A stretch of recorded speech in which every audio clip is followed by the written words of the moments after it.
or you could tell us if you are a student who is studying currently as well.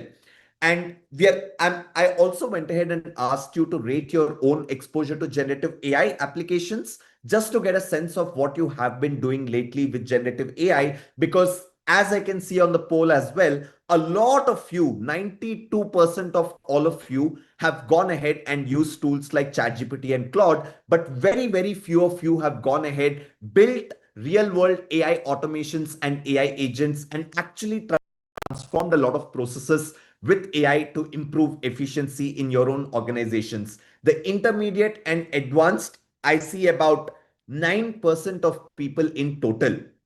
That is what excites me each time we do this AI mastermind, because there is so much that is happening with the generative AI space, and a lot of people are still not grasping all of that and utilizing that. And through today and tomorrow, our agenda is going to be to help all of you dive deep into generative AI and its applications. And as non-technical people, how can all of us adopt generative AI? I also see that a lot of you are using a mobile phone to join in. I would highly recommend all of you who are using a mobile phone to quickly switch to a laptop or a desktop if that is possible, because this is unlike all of the other virtual trainings that you would have attended, right?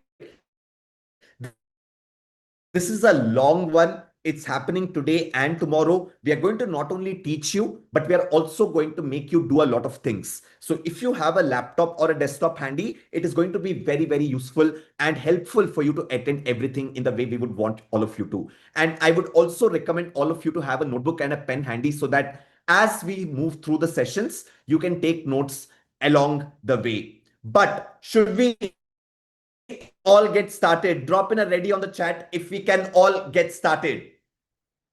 I still see a lot of people trying to join in from the waiting room, but they're kind of late. So I quickly want to get started because there is a lot that we have to go ahead and cover on day one of the mastermind. But as we get started, how many of you are attending your very first session at Outskill? Drop in me on the chat. A quick me on the chat. Yeah, someone's like, they're from Ladakh. I love Ladakh. I've been there very, very recently. Lot of you are attending your first session at Outskill. So I really should go ahead and tell you what we have been doing lately at Outskill and why I think we absolutely deserve your time over today and tomorrow, and why I think we could be the right people to go ahead and teach you generative AI as well. But firstly, once again, officially welcoming all of you to the 2-day Generative AI Mastermind. To tell you a little bit about Outskill, the organization that I am working with and the organization that is making this mastermind happen for all of you, just to tell you a little bit about us, we are currently the world's first and the world's largest generative AI education platforms. And we live and breathe one thing, which is AI. I'll tell you something about teaching people how to use generative AI in the right way. You cannot teach people how to use generative AI in the right way if you yourself are not a practitioner. Because if you have been following this space closely, even a little close, you would have already noticed that every week, or in fact every day, there are new models that are being launched. There are new updates that are coming up. Big giants are battling it out in this whole space so that they can emerge as winners of different tools and applications that are powered by generative AI. And if someone is not going ahead and applying all of this themselves, it becomes very, very difficult for them to go ahead and teach others as well. So at Outskill, over the last 3.5 years, we have been doing one thing, which is to use generative AI and also help people learn how to use it in the right way. And through this whole journey of ours, our vision ultimately is to help more than 100 million plus people globally learn generative AI, because we truly believe that this is going to form the next generation workforce all across the globe. And we are currently at a very, very exciting spot to be able to get to this vision as well. And what you are attending over today and tomorrow, what you have committed your time to, is probably the most powerful 2-day AI training programs that has ever been created. And let me tell you a little bit about this AI mastermind itself. Over the last couple of years, more than 11 million plus people from more than 173 plus countries, which is exactly the reason why we have a global audience even today on this call. More than 100 million plus hours of teaching and learning, and an average CSAT of 4.8 on a scale of 5. All of this is what has happened on Outskill's platform over the last 2 years itself. And this is what we would love to continue to do and to help people learn generative AI and apply generative AI. Drop in a heart if you think you are, if you are already feeling the fact that you are in one of the most exciting trainings that you have ever attended in your entire life. And if you have that feeling at this point of time, I will assure you that I'm going to help you hold on to that feeling over the entire of today and tomorrow as well. Love it, love it, love it. Now, just to quickly introduce myself as well, because I'm going to help you through today and tomorrow, along with all the other mentors and panelists that you will be meeting. My name is Funny Krishna. I see that a lot of people here are joining in from outside of India as well. And all of those who might find it difficult to pronounce Funny Krishna can just simply remember me as PK. I am an associate director of growth inside of Outskill, one of the founding members here. And, I'm super happy that I've gotten to, help with starting an institution like this, because in today's world, as you go ahead and witness what generative AI is really able to do, you will realize why it is so important for everybody to go ahead and learn the right use cases of generative AI as well. And more than anything else, I have always been a teacher all throughout my career. And the personal goal that I have for myself is to always be able to help people get to their best selves. And that is what my whole effort would be over today and tomorrow with all of you, if you're giving me your time and your commitment. Now, with that being said, this is something that we have already shared with all of you. But as everybody is joining in, it's my responsibility to reiterate this once again. Today is day one of the mastermind. Tomorrow is going to be day two of the mastermind. This is a 16-hour long event, 8 hours today and 8 hours tomorrow. And if you look at the topics on the screen, are you all able to see the screen well? And are you all able to read out the topics? Yes, on the chat. Yes, on the chat, if you can read the topics on the screen. Wonderful. And as all of you can see on the screen, today being day one of the mastermind, it's going to be a lighter day. That is how we have designed it, right? Because Akashdeep, it could be more clear. Maybe you will have to check the internet on your side. But hold on, even if it's not crystal clear, because that could be a Zoom issue as well. And as we move forward, I'm sure it will get clear for everybody who is probably not able to read the text as well. But if you can't read the text, you can listen to me and I will help you out, right? Today is a lighter day. A lot of you mentioned that you're beginners when it comes to generative AI. Now, it will not be right for all of you to just directly jump into using generative AI tools. You truly need to understand how does this technology even work. And when you understand how this technology works, you will be able to also understand how can you make this technology work better for you. And then, of course, we are going to be teaching you a lot of tools and applications as well. But today is the lighter day. Tomorrow is when we are going to go into advanced use cases of generative AI that are really going to help you implement this technology in your offices, in your workplaces, in your colleges to transform any existing system into an AI driven system altogether. Because that is something that happens with AI automations. It happens with building internal softwares and products without having to write a single line of code. And it happens with something called as AI agents. You all might not have heard about AI agents yet, or you might have heard about AI agents, but that is something that we will be teaching you how to build and deploy tomorrow as well. So today is the beginner day. It is going to help all of us set our foundations very strong. And once our foundations and the base is very strong, we come back tomorrow after doing a bunch of activities that I will be talking about towards the end of the day today.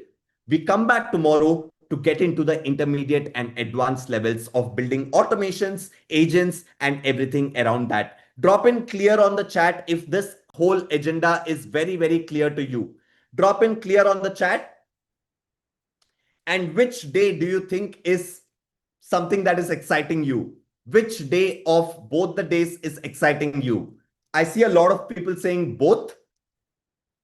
I see some of you saying day two. But you know what? If you don't completely attend day one, day two is going to be very, very difficult for you.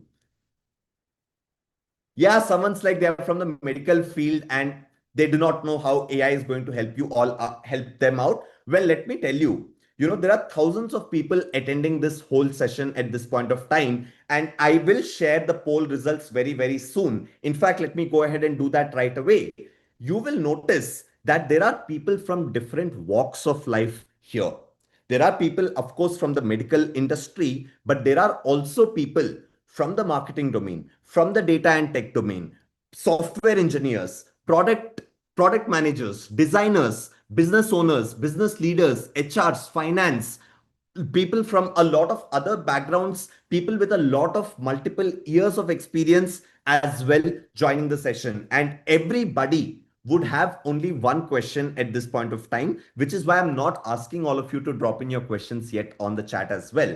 And that question is or could be that, hey, I am a marketer. How is it that AI could help me? I'm a dentist. How is it that AI could help me? I'm an architect. How is it that AI could help me? I'm a student going to college at this point of time. Why should I learn AI? What is this whole fuss all about? I'm sure you are not the only one having questions like these.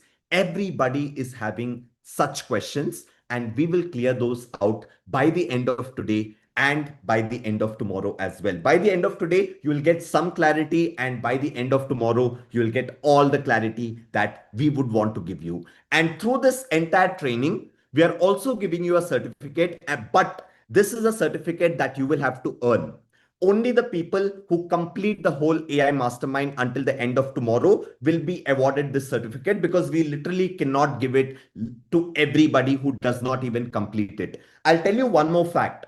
Like I said, all the thousands of people that are attending this session at this point of time, it's going to be very easy for you to click that leave button and drop off at whatever point. Nobody's stopping you. You can absolutely leave whenever you feel like. And that is what most of the people would do as well, because there is going to be a lot of cognitive overload. There are going to be a lot of new things that you will end up seeing, and a lot of new things that you will end up wanting to implement as well. So it is going to be very draining, and it is going to be tough as well. And all the people who cross the line are the ones who will get the certificate. All the others who go ahead and leave, we will not be able to provide the certificate. Is that fair? Drop in fair on the chat if you think it is fair. Mohit is asking, will we learn N8N? We will be talking about N8N, but we will be going into a different tool altogether and not N8N. And that is going to happen tomorrow. Yes, of course, we cannot provide the certificate to people who do not complete the whole mastermind. We can only give it to the people who can go ahead and complete it. Wonderful, wonderful. Let me also pause the poll at this point of time, because someone says it is bothering them. Wonderful. I think you should be able to close it out on your screen as well. Now, quick things before we get started with the very first session is that, I know that a lot of you might be very new to Zoom as well. So quick rundown of Zoom settings that I would want all of you to keep in mind. The chat box is always going to be set on hosts and co-hosts, which means that, I have the ability to go ahead and control the chat, and I will be controlling it at multiple points of time. At this point of time, you might see that the chat box is disabled. But as I turn it on, all of you will be able to drop in a message on the chat. Can you all drop in a hi? Can you all drop in a hi on the chat? And at this point of time, you might not be able to see the messages that others are putting in. But I see thousands of messages just flopping in on the chat at this point of time. And this is slowing down my computer as well. So we are going to keep controlling this. And we are going to keep controlling this so that we can ask you questions and get clarity whether you are understanding all throughout as we teach you. But do not worry if you ever feel that you cannot read the messages that others are sending. We are just setting the chat to hosts and panelists. And in case we turn it to everyone, make sure you don't spam the chat, because if you spam the chat, you will be kicked out of the entire session itself. Now, how is it that you can communicate with us? Well, there is something called as reactions that I'll keep enabling all throughout. And whenever I enable a reaction, you will be able to go ahead and react to whatever we are seeing. I see a lot of hearts coming in at this point of time, lot of thumbs ups as well coming in at this point of time. Good to know that all of you are with me and understanding me. And in case these reactions are bothering you, you can also control them on your screen. You can do a full control of them, like, have your full screen get flooded with reactions, or you can hide these reactions completely on your screen as well. Whatever you think is going to help you learn and participate actively in everything that we are doing. Is that clear? Give me a thumbs up. Give me a thumbs up, everybody. You know what? At this point of time, we have just touched 15,000 people, and I'm very excited to see how many of you will I be seeing tomorrow by the end of this whole mastermind. Love that. Love that. Love that. And now I've just turned the reactions off, but let me tell you all something from the bottom of my heart. I truly believe that these 2 days are going to be the most impactful 2 days of your life. And I'll tell you why as well. If you are a business owner or a startup founder or a solopreneur or a freelancer, implementing AI in your business is going to help you unlock 10x growth and add an unfair advantage as well. We have done that, and over today and tomorrow, we will try to teach you or show you some of the ways in which we have applied generative AI. Because when you see something that somebody else has done, you will obviously gain more clarity around it, and you would want to go ahead and apply it for yourselves too. We run a large organization with over 200 plus people at this point of time, and we have all the domains that you can think of. We have engineers, designers, researchers, data analysts, marketers, performance marketers, copywriters, content writers. That is the huge team that is helping run this whole organization and teach people AI. And in all of these verticals, we have been able to apply generative AI. And through that, we have been able to scale all of our operations by a large extent over the last few years. And that is what we would want for all of you as well. Now, if you are a working professional or a student, well, you already might have seen a lot of layoffs happening because of AI all across the globe. And if you want to future proof yourself, there is no other way than to learn and adopt generative AI at this point of time. And the beauty is that all the working professionals and students also have the opportunity to become business owners, startup founders, and entrepreneurs today. And this was an opportunity that did not exist for a very long time. Because for anybody to go ahead and start a business, for anybody to become an entrepreneur, it always used to cost a lot of money, and it always needed a big team. But that is not required anymore today. And that is what is very exciting. And I would also like to give you all this confidence that AI is truly for all. While it is still a technology based on computers, you don't need to know how to write code to be able to make use of generative AI. That is the beauty. That is the beauty, or that is the direction in which all of these AI models are being built or being expanded to as well.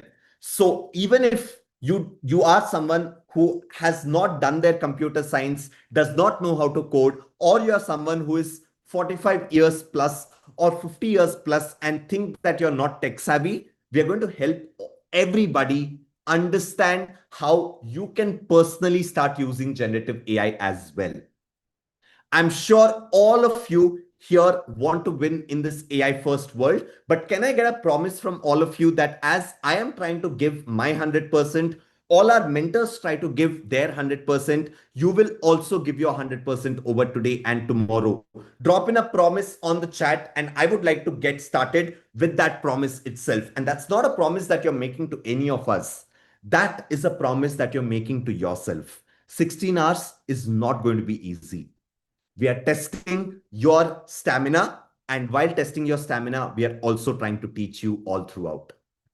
Love it. Looks like this batch is going to be very, very special for a lot of us as well, looking at all the responses that are coming in on the chat. Wonderful, folks.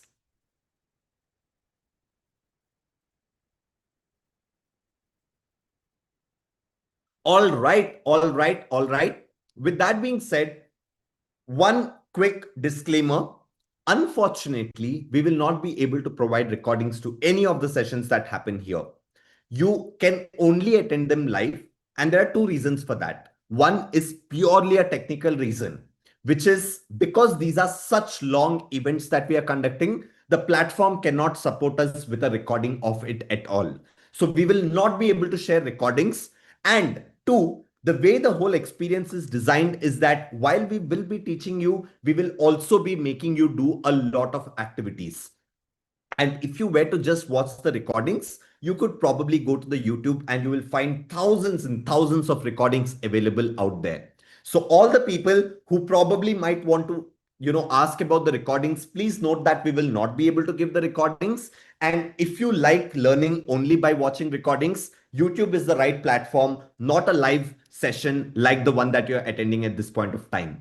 But having said that, we do understand that a lot of people would want resources and notes because there is just insane amount of information that is going to come your way.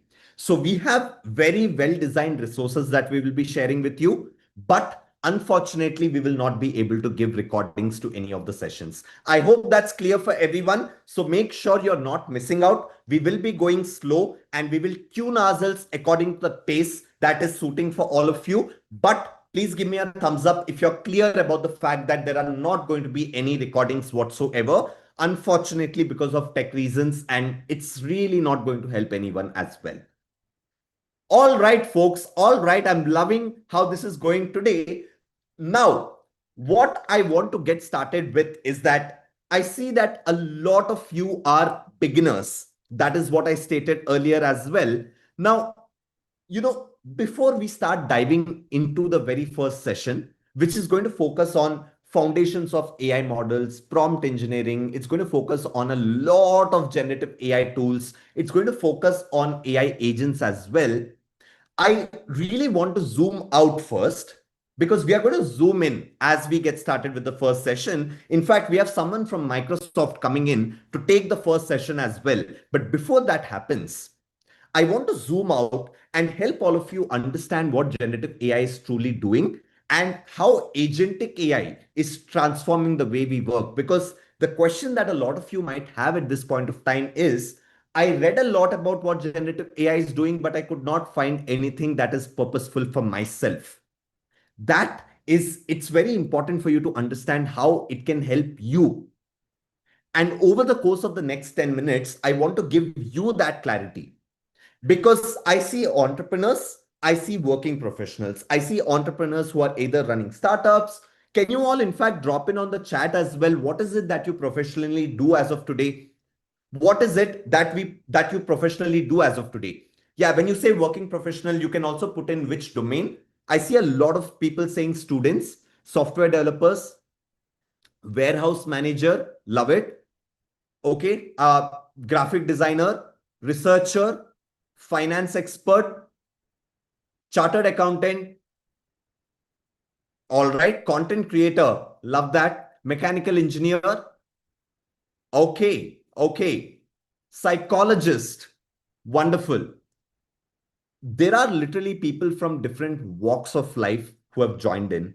There are also hustlers, as I see on the chat, trying to have their own startup while doing a full-time role. I'm going to talk to each one of you individually and help all of you understand what AI is doing and why this era needs all of us to really upskill and reinvent ourselves. And to start with, I would like to start with all the working professionals, because I'm sure all of you have read these news articles that are coming out across the globe about people losing their jobs, companies wanting to lay off thousands and thousands of employees. Companies like TCS, which is a tech giant in India, has gone ahead and given a statement that more than 12,000 of their employees are going to get laid off. And all of this has brought in a lot of fear more than anything else amongst human beings. And I want to help all of you understand that you don't have to be scared at all. Because what's truly been happening is that until today, all of us focused on becoming specialists. Which is why when I asked all of you what you do as of today, you were able to go ahead and tell me one thing that you do. Because you have that specialization. It could be in research, it could be in marketing, it could be in graphic design, it could be in web design, it could be in software development, it could be in chartered accountancy or in finance. You chose one domain and you tried to go deep into it. And probably even today, you're trying to go deeper and deeper into your own domain. But with this technology evolving today, the need for specialists is going away. All of these jobs that we are doing as of today could be done by AI tomorrow. That is what is truly happening all across the globe as well, which is why companies like Intel, Google, Microsoft, OpenAI, the company that brought generative AI to the masses, itself is going ahead and laying people off.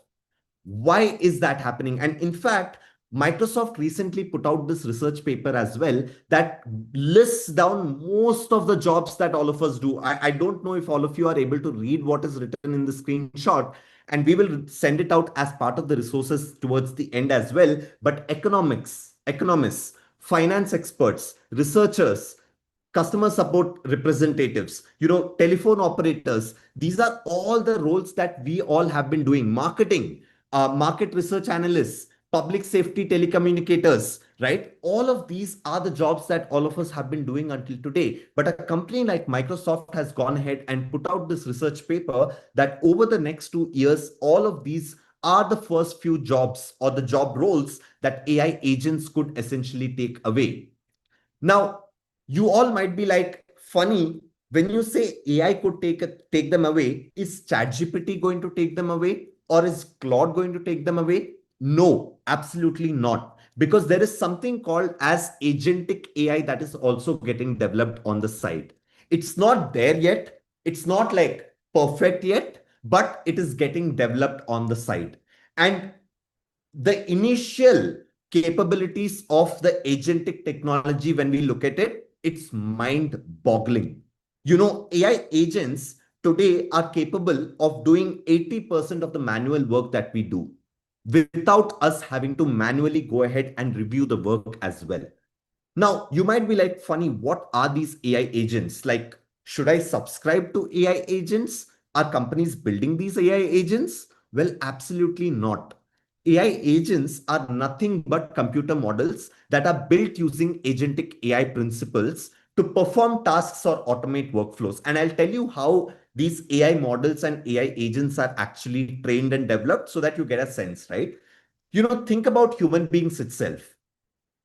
How did we all evolve and grow? And how did we all learn things? Well, we trained our brain with a lot of knowledge by going to schools and universities. We kept adding more information to our brain and kept consuming more information from everything that is happening around us as well. Do you all agree with this? Do you all agree with this, that all of us always focused on training our own human brains, and by training the human brain, we went to schools, universities, etc., and tried to learn a lot of things. A lot of your students, I see, you're continuing to train your minds, right? And even myself, after having 10 years or more than a decade of experience in education, I'm still learning.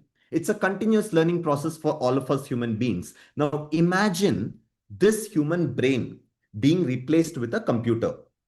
Now, rather than training a human brain with data, you are in fact training a computer with data in a data center, because that cannot happen in schools or universities, right? So when you train a computer, with a lot of data. Now the computer will be able to understand patterns and then be able to replicate these patterns as well to be able to get things done for you. Now, this is a very bare bone definition of what AI agents are and how these AI models are developed. But as we move forward in today's course of time, you will understand and gain more clarity about this. But these AI agents, the beauty of this is that because these are computer models, they work at superhuman speeds, unlike us, and they don't take leaves. They don't take off days. They don't have their own festive breaks as well. They can work 24/7 because they are essentially on a computer itself.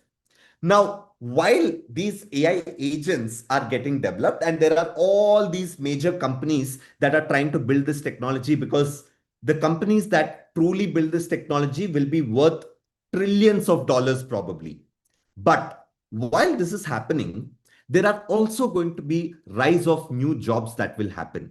And what will these jobs essentially look like? Well, I do not know. There could be many, many new jobs that will come up in the next 10 years or in the next 15 years. But there's one job that has already come up.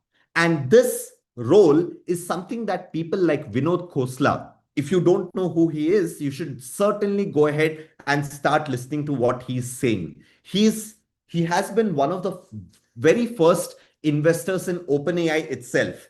And he also goes on to say that the world is going to need more of generalists rather than specialists. All of us today, until today, have been specialists, deeply focused in our own domains. But now we have to be generalists. And how can we be generalists? And who are these AI generalists? I will help you with that. And I'll also help you understand how you can become an AI generalist as well. And what is the power that becoming an AI generalist would truly bring to you. These AI generalists are nobody but people who can solve problems using AI.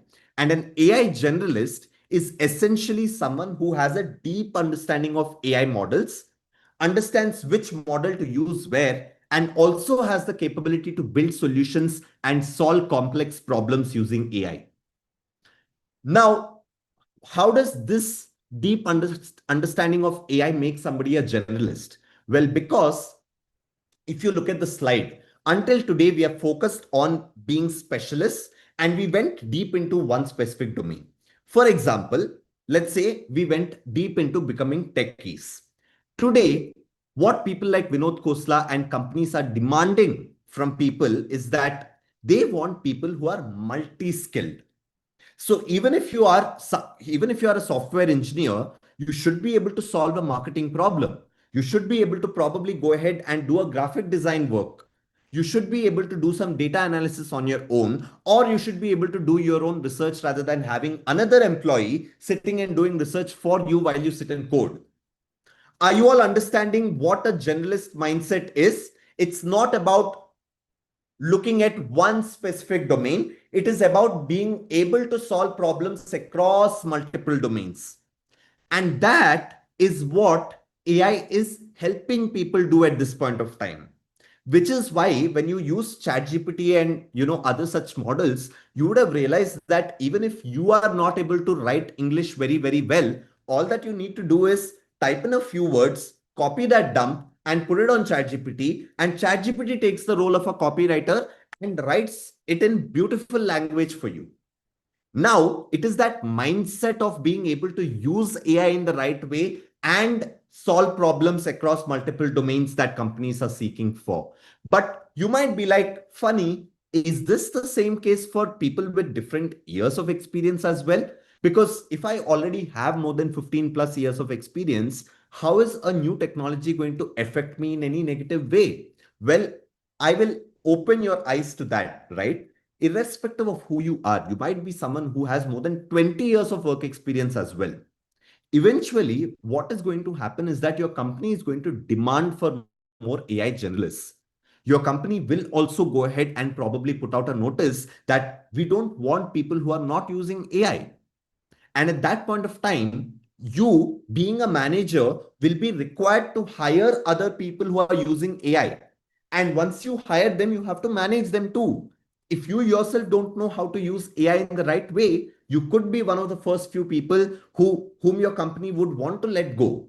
Because, as we improve the years of experience that we have, or as we go higher up in this ladder, the cost for the company also increases. People who have 20 plus years of experience are not going to come at a low price.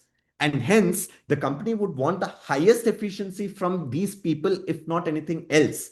So, for all the senior working professionals, learning and adopting AI is a must in today's world.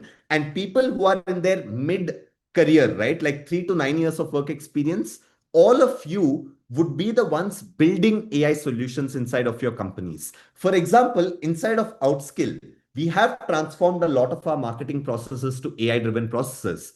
Now, who is the one who built these systems? It's somebody who had about 7 to 9 years of work experience as of today. And for this, you need to be able to learn about tools. You need to get very hands on with tools, be able to build automations, be able to build AI agents and everything around it. And people who are starting off in your careers at this point of time, all the students, all the college going people listening to me at this point of time, AI can be your unfair advantage to grow faster than 95% or probably 98% of your friends. Right after today, I'm challenging you with this. Right after today, you will have 10 talking points to go ahead and talk to your friends about, just from the kind of things that you're learning from today, right? And if you look at what is truly happening inside of companies, until today, we have been working with people. That is how hierarchies in companies have been built, right? I'm sure all of you relate to this as well. But going forward, you're going to have lesser human beings inside of companies. So your office spaces are essentially going to get crunched. You don't need multi-floored office spaces anymore, because a lot of processes are essentially going to be controlled by AI agents, which are again trained by human beings itself. That is the world that we are all stepping into. And by learning AI, all of this that I've spoken about until now was to help you understand that you don't have to be scared to not lose your job. All that you need to do is probably learn. But as you learn, it's also going to open up new opportunities for you. And this could come in the form of consulting. Working professionals usually work on, you know, salaries, right? And at the end of the month or end of the week, you would get your paycheck. But what if I tell you that while you get your paycheck, you could also have opportunities of making money on the side by doing something called as consulting?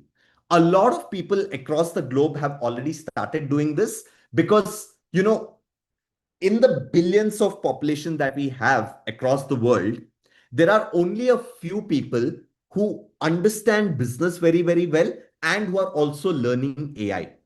And a match of these today, in today's time, is probably more valuable than gold at this point of time, right? So if you are able to like beat all of these people who are learning generative AI as well and build a career in consulting and freelancing as well for yourself, it's just absolutely going to be incredible. All the working professionals, give me a thumbs up if all of this has given you the confidence that if you learn, you are going to be safe, right? In fact, you're going to be much better than what you have been until today. And as that happens, let me also talk to all the entrepreneurs and hustlers as well. And I know for a fact that all the entrepreneurs and hustlers have already gone ahead and tapped into these AI models and understood that these could be very, very helpful. And you're probably attending or giving your time today and tomorrow to go deeper, right?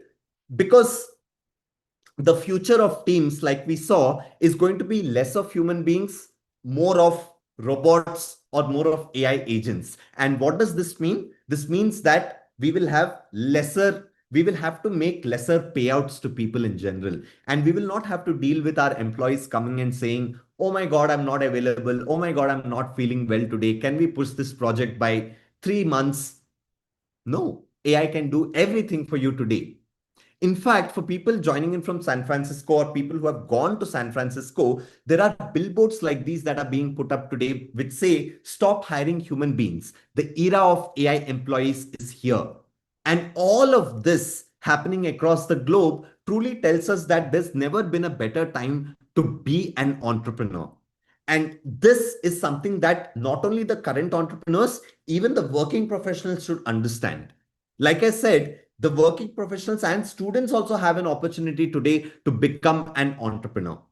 The time that it used to take to go from idea to launch, to go from launch to first million, or to go from first million to becoming a unicorn, all of this has gotten crunched because of what AI is enabling people to do. And when we look at stories of people going ahead and building something for the very first time, it's just beautiful to listen to. In fact, I quickly want to show all of you this very small snippet, right, of not me talking, not anybody else, but Sam Altman himself saying something that I want all of you to very, very carefully listen to. Highly performant, smaller teams, thanks to these tools and these technologies, you're going to be able to do so much more. Is that a trend you're seeing from the startups growing around y'all in Cerebral Valley? We're going to see 10-person billion-dollar companies pretty soon, like billion-dollar valuations. And the thing that in my little group chat with my tech CEO friends, there's this betting pool for the first year that there's a 1-person billion-dollar company, which would have been unimaginable without AI, and now will happen. I'm so happy you said that because I literally just wrote that out in a letter to my LPs for an. Did you all get a sense of what Sam Altman said? Give me a thumbs up if you did, because he literally goes on to say that in their pool of friends they have this bet going on that eventually we will see billion-dollar revenue generating companies being led by single person, right? Or one person led companies doing billions of dollars of revenue. We have never seen things like this happen before, and there is a possibility that all these things could happen today. And we will also give you some case studies towards the end of today as to how some single founders or solopreneurs have been able to launch and scale their companies to millions of dollars of revenue, if not billions, as of today, right? We will share those case studies with you. And when you see all of that, you will just be spellbound. So, irrespective of who you are, please understand that you need to get onto the journey of becoming an AI generalist. And through this whole mastermind, the whole every session has been designed in a way to help you get started on your journey of becoming an AI generalist. And the first session is going to focus on what generative AI is and how it works, how to talk to these AI models, which AI model to use where, and what is the AI toolkit that you could have for yourself. And the way we have designed all of it is because we know that there are a lot of non-technical people. We have designed everything without the use of any jargons. So you will be able to understand everything. And if there is any question that comes to your mind, you can always drop it in on the chat when we open the chat. But on that note, I'm super excited to welcome all of you into the very first session. And for the very first session, like I said, we have Divij coming in. Now, when we drafted this whole session, and Divij, before I hand it over to you, let me quickly tell everyone a thing or two about you. When we drafted this whole session, we could not think of a better person than him to come and help all of us get into the foundations of generative AI. Because while he works with Microsoft, he went beyond of that and started multiple projects all by himself. And I'll allow him to go ahead and talk about that as well. And you will realize that most of those projects happened because of AI, right? And that is the kind of future that we would want for all of you as well. So Divij, thank you so much firstly for agreeing to do this session once again, but I'm super excited to have you here. Hey, hi, Funny. Thank you so much. It's a pleasure to come here and teach the excited minds to learn about the AI. And I can see all the people joining in from different sets of this Saturday morning, right? I Yes. hope I am clearly audible. Yes, folks, can you all see the Divij and hear him well? Yes, on the chat. Okay, now I can see. I was not able to see the chat earlier, but yes. Amazing. So I think we can get started. I can already see a lot of people are waiting for the session. So let me quickly share my screen and let's understand what we'll be covering today, plus about me and my journey. How does it look like? Just give me a second. Can you see my screen if anyone can confirm? Yes, we can. We can. Okay. So I'll be juggling my head between these two screens. I have a two setup monitor here, right? So I'm monitoring all the chats, all my camera things over here. Somehow I'm not able to I mean, there is some issue with my webcam, but I think it's still visible. But I'll try to figure it out what is happening after the session. So let's get started. And my voice is also a little low today. So just bear with me. For that, I have a cup of coffee, and I hope every one of you are also excited today, right, to learn about the generative AI. And the thing I want you to focus now in this session is, right, obviously you will be taking few notes today, right? You don't have to write everything. So what is the best technique, right? So I hope everyone have heard about, you might have heard about the Feynman technique of learning anything, right? So it's a, you can say if a man was a scientist, you just take a pointers, right? So we will be covering lot of, you can say new AI things, right? You will be knowing about how does AI work at the back end. So just note down all the pointers, right? You can take screenshots, you can take everything. It's just that once you're done with the mastermind, you can go back and refer to those pointers, refer to those websites, the tools that I will be covering today, so that you have something in your place, right? You're saving your time and not searching for the right set of things. You have it in with you by writing notes, or you're taking screenshots, anything is fine. So just follow this, right? Payment technique, and I'll be going from very basics. You can imagine from the definition of generative AI, because I know there are people who are just starting their journey in the generative AI, and there are few who have tried, let's say, few tools, if not, let's say, ChatGPT, right? So ChatGPT is something I am assuming that most of the folks in the call today have tried at least once, twice, or they are using on the daily basis, right? So keep your pen paper ready, right? Write your notes, very few pointers, so that you can refer it back. And with that, let's start this entire mastermind. The first session where you will be learning about level 0, 1, and 2, about the AI, right? Then we will be deep diving inside some of the prompting techniques, right? I'll be showcasing you how the different types of model, what all you can do with AI by generating different set of videos and as well as posters. And the last part will be very exciting when we will be building our own AI toolkit, right? So that means how people are building or utilizing AI to become more productive, which tools will help you out in your entire journey. So we have handpicked those tools for you. So I'll be covering till that point. Right. So with that, I think already Funny introduced. So my name is Divij, and I've been into the AI since very long now. And previously, it was mostly famous by the data sciences world, right? So I did my bachelor's from JSS in electronics and communication, and I hope you might have seen these two tiny devices. Can anyone tell me what are the names of these two devices? Quickly in the chat. If you can recognize these two devices. Okay, I already have my answer. It's Arduino and Raspberry Pi. Absolutely. Motherboard. No, it's not a motherboard. Someone is saying motherboard, right? Looks like a motherboard, right? But it's a very tiny devices. I mean, it can fit into the palm of your hands, right? It is that small device, but it is capable of doing all the things like a motherboard, right? On a low scale level, right? Low RAM, you can say low processing units, everything. But I was IoT developer, embedded software engineer.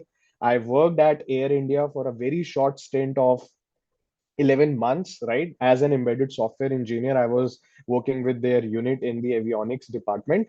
So that's how I started my journey into electronics. And the one thing that came common is the data, right? The lot of huge amount of data which was flowing through these sensors to these devices, and that made me excited about pursuing my career into data sciences, right? So I went on to pursuing my career. I did my master's in AI and machine learning from Symbiosis, and then went on to University of Hyderabad to do my dual masters and published a lot of research paper.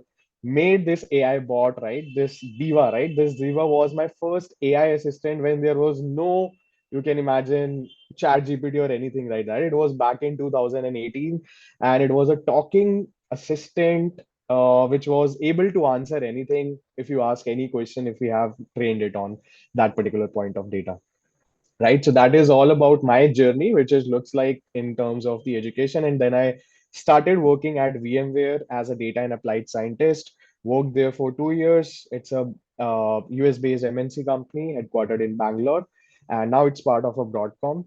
And finally, after 2 years, I joined Microsoft. So it's been, I mean, I did a lot of competitions, by the way, right? So this is something I'm very passionate about, right? Participating in hackathons. So see Shark Tank, I won at VMware, the first machine learning competition. And then finally, I joined Microsoft, and currently I'm working as a data and applied scientist in the Copilot team, where we are building a lot of Copilot solutions for the customers and for the I mean, the backend models for detecting any kind of an anomaly and all that stuff. And one thing remained consistent. I think Funny was also talking about the passion to solve the problem is something which I always aspire for, right? So that is what helping me to won these hackathons consecutively, right? So 2023, 2024, all the hackathons, me and my team, obviously not as a alone participant, but along with my team, we won these hackathons across global Microsoft. And this led to build one product, edu.ai, and getting incubated, or you can say even sold to Microsoft itself, right? So this was the first product we built in 2023, right? In around June or July framework, where we built an educational AI assistant within the teams and a standalone app whose core aim was to help students and teachers to learn better, right? And that time I'm talking about when ChatGPT was pretty new, right? ChatGPT came. If any one of you know, can you tell me? Okay, let's ask this question in the chat. When ChatGPT came into the market, what was the year and what was the month? Yes, it's 2022 November. Absolutely correct. It's not 2019, people who are saying. It's November 2022 when the first time we witnessed something like ChatGPT, any generative AI tool, right? And we launched this in 2023 in June, July framework, where we added a lot of capabilities and built a full-fledged educational AI assistant. And now it is up and running as a Shiksha Copilot, right? You can Google search it, just Google search after the session, not right now. Just search for Shiksha Copilot. It is running in more than 300 plus schools, mostly in the NGO side, I mean, non-governmental, non-profit side. So all the government schools, teachers and all, they are using as a pilot as of now. And once we have the entire thing, we will be scaling, right? It's now available on Teams and with the name of Shiksha Copilot. Okay, so a lot of that, right? I'll talk more about that towards the end of the session, or you can connect me personally. But with that, I'm really excited once again to come here to teach and share my experience and to make you learn about what is generative AI, how you can make start your journey at least and become excited for this generative AI, right? You should not be having a fear or anxious mindset. Just learn this new era of AI with the growth mindset, right? So that's what we are starting with. And let's look at the definition, then how model works, and what are the best prompting techniques, right? So all of that I'll be covering. So just get through this technology, right? So let's start with the definition as our first slide. What is Gen AI? Right? This is the core starting point. And if you just read the definition, what comes on the Google, and now I will be dissecting all the layers inside this definition. So what it talks about is generative AI is a type of AI, right? It is not the only AI, it is just one type, right? There are all kind of descriptive AI, predictive AI, right? It is one kind of an AI that creates original content, right? I want every one of you to focus on the word original.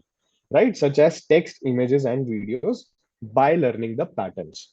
Right now, you just think it off, right? And I'll give you a lot of examples throughout so that you can retain again a Feynman technique. When you have a lot of examples, you can retain the concept for a longer duration of time. Right now, you imagine, ask this question to yourself, right? All the people are who are in the call today. If let's say you want to learn something which you have never learned throughout your life, right? Throughout your life, that subject you have never learned and you are doing it for the first time, right? For example, let's say you say me that, hey, Divij, can you go and present some topic on chemical engineering, right? I have not done chemical engineering. My background is not in chemical engineering, but let's say I want to present a something in that particular niche, right? So what I will do, right? And forget about we have an AI. I will be going to Google, right? Typing about the topic. I'll be getting some books, right? Obviously, books will be my best resource to learn. I'll be connecting with few folks who are expert in the chemical engineering, right? Be it professors or the teachers out there. So that will be my grasping or learning material, right? I'll be referring to a lot of great websites who publish about the chemical side of things. So I will gather it, I will learn, right? Learning from large data sets, you can imagine, right? Learning from books, learning from resources, learning from professors. Once I have gained that knowledge, once it is a time to present or time to deliver, I will not be copy pasting the content from the book, right? I have learned, I have understood, now I can generate my own example, I can generate my own analogies, right? And same way artificial intelligence is also doing. So it has learned from the content which obviously human have provided it, right, on the internet. And now it can have the capability by learning these patterns and creating original content through a beautiful science called probability. Right now we will be looking at what is happening in this entire space. And trust me, once you get this understanding, all the clutter that you have, that AI is so vast, where I should start, will get clear to you, right? So this is my entire, you can say, space looks like AI. And within that we have machine learning, deep learning, obviously the large language model, which is the newly added, you can say, niche into this space, right? Which we call it as generative in nature, right? So now I'll give you three examples, or I would say I'll give you example, and this clutter will be clear that where the AI is heading, right? What are the capabilities of this AI part? Right now, you imagine that I want to convey you one information, right? One information that is, let's say, Diwali sales going on, right? We just had a festive Diwali, right? So let's say there is a Diwali sales going on the brand Adidas, right? Very simple example. I want to convey this information to all of you. I can send you a voice note on the WhatsApp, right? That there is a Diwali sale, 50% off on Adidas. I can send you text message, right? I can send you an image with the poster 50% off on Adidas. There is no other way on this planet that I can share this information to you. And that is the reason, right? If you can clearly see, my data points are text, audio, and images. And to process this, right, to generate this, process this, getting things out of this, right? Text means I want to classify the text. Images, I want to classify or generate images. Audio, I want to classify the audio. I want to generate the audio. Now we have AI tools.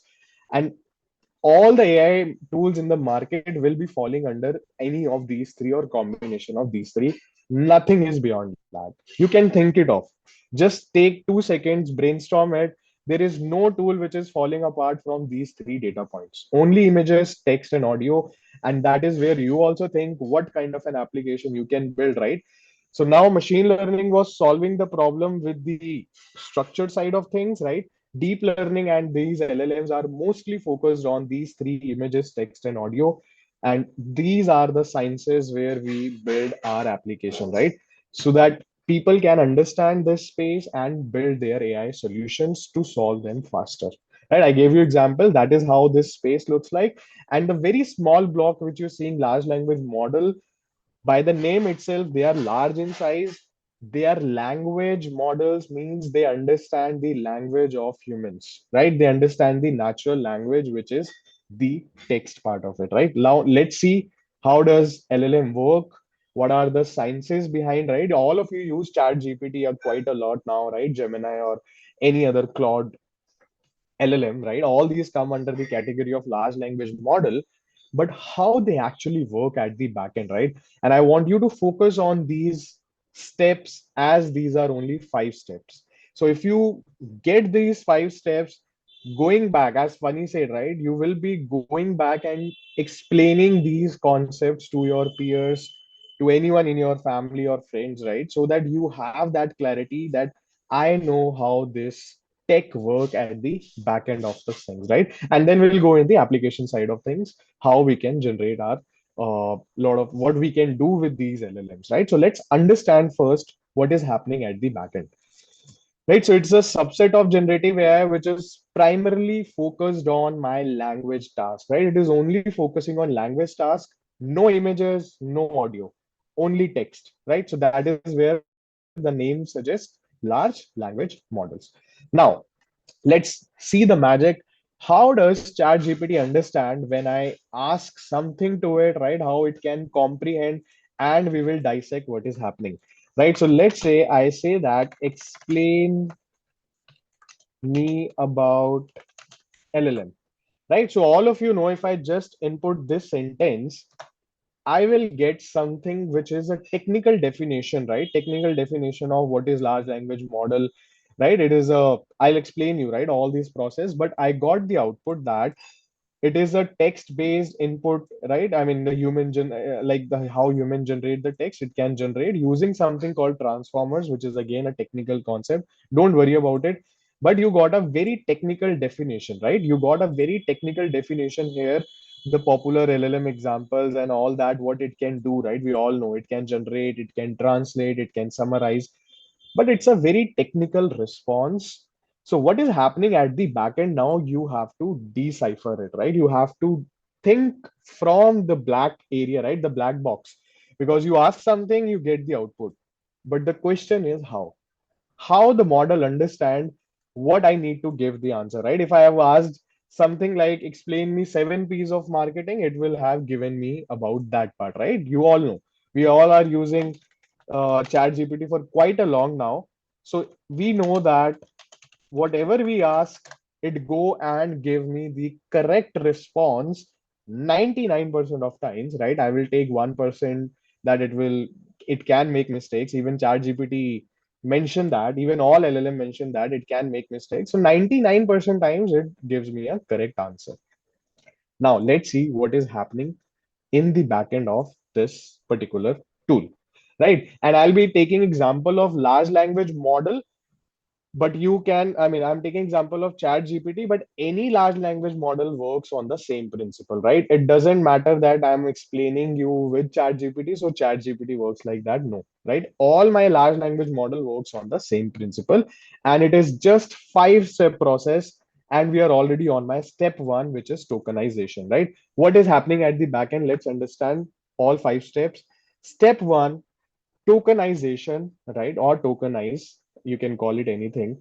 Let's understand what is happening. It says that breakdown of my text into smaller tokens, right? So that means my text will be broken down into smaller sentence, right? I'll come to this example once we'll reach there, right? Like as soon as I input something, right, all of these words are getting broken down into single token.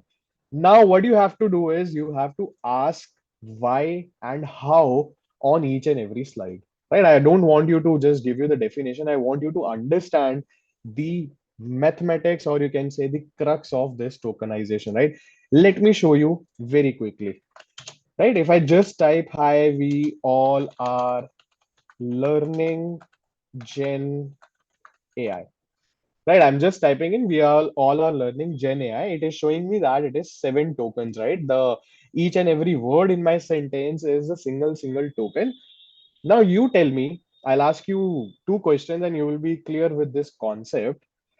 First, you tell me why computers, right, is breaking down into smaller tokens, or before even that you can tell me, do I have finite set of words in English language or infinite? First you tell me about this. Do I have a finite or infinite words? Okay, I can see the mix of both, right? Only English words. I'm talking about English vocabulary.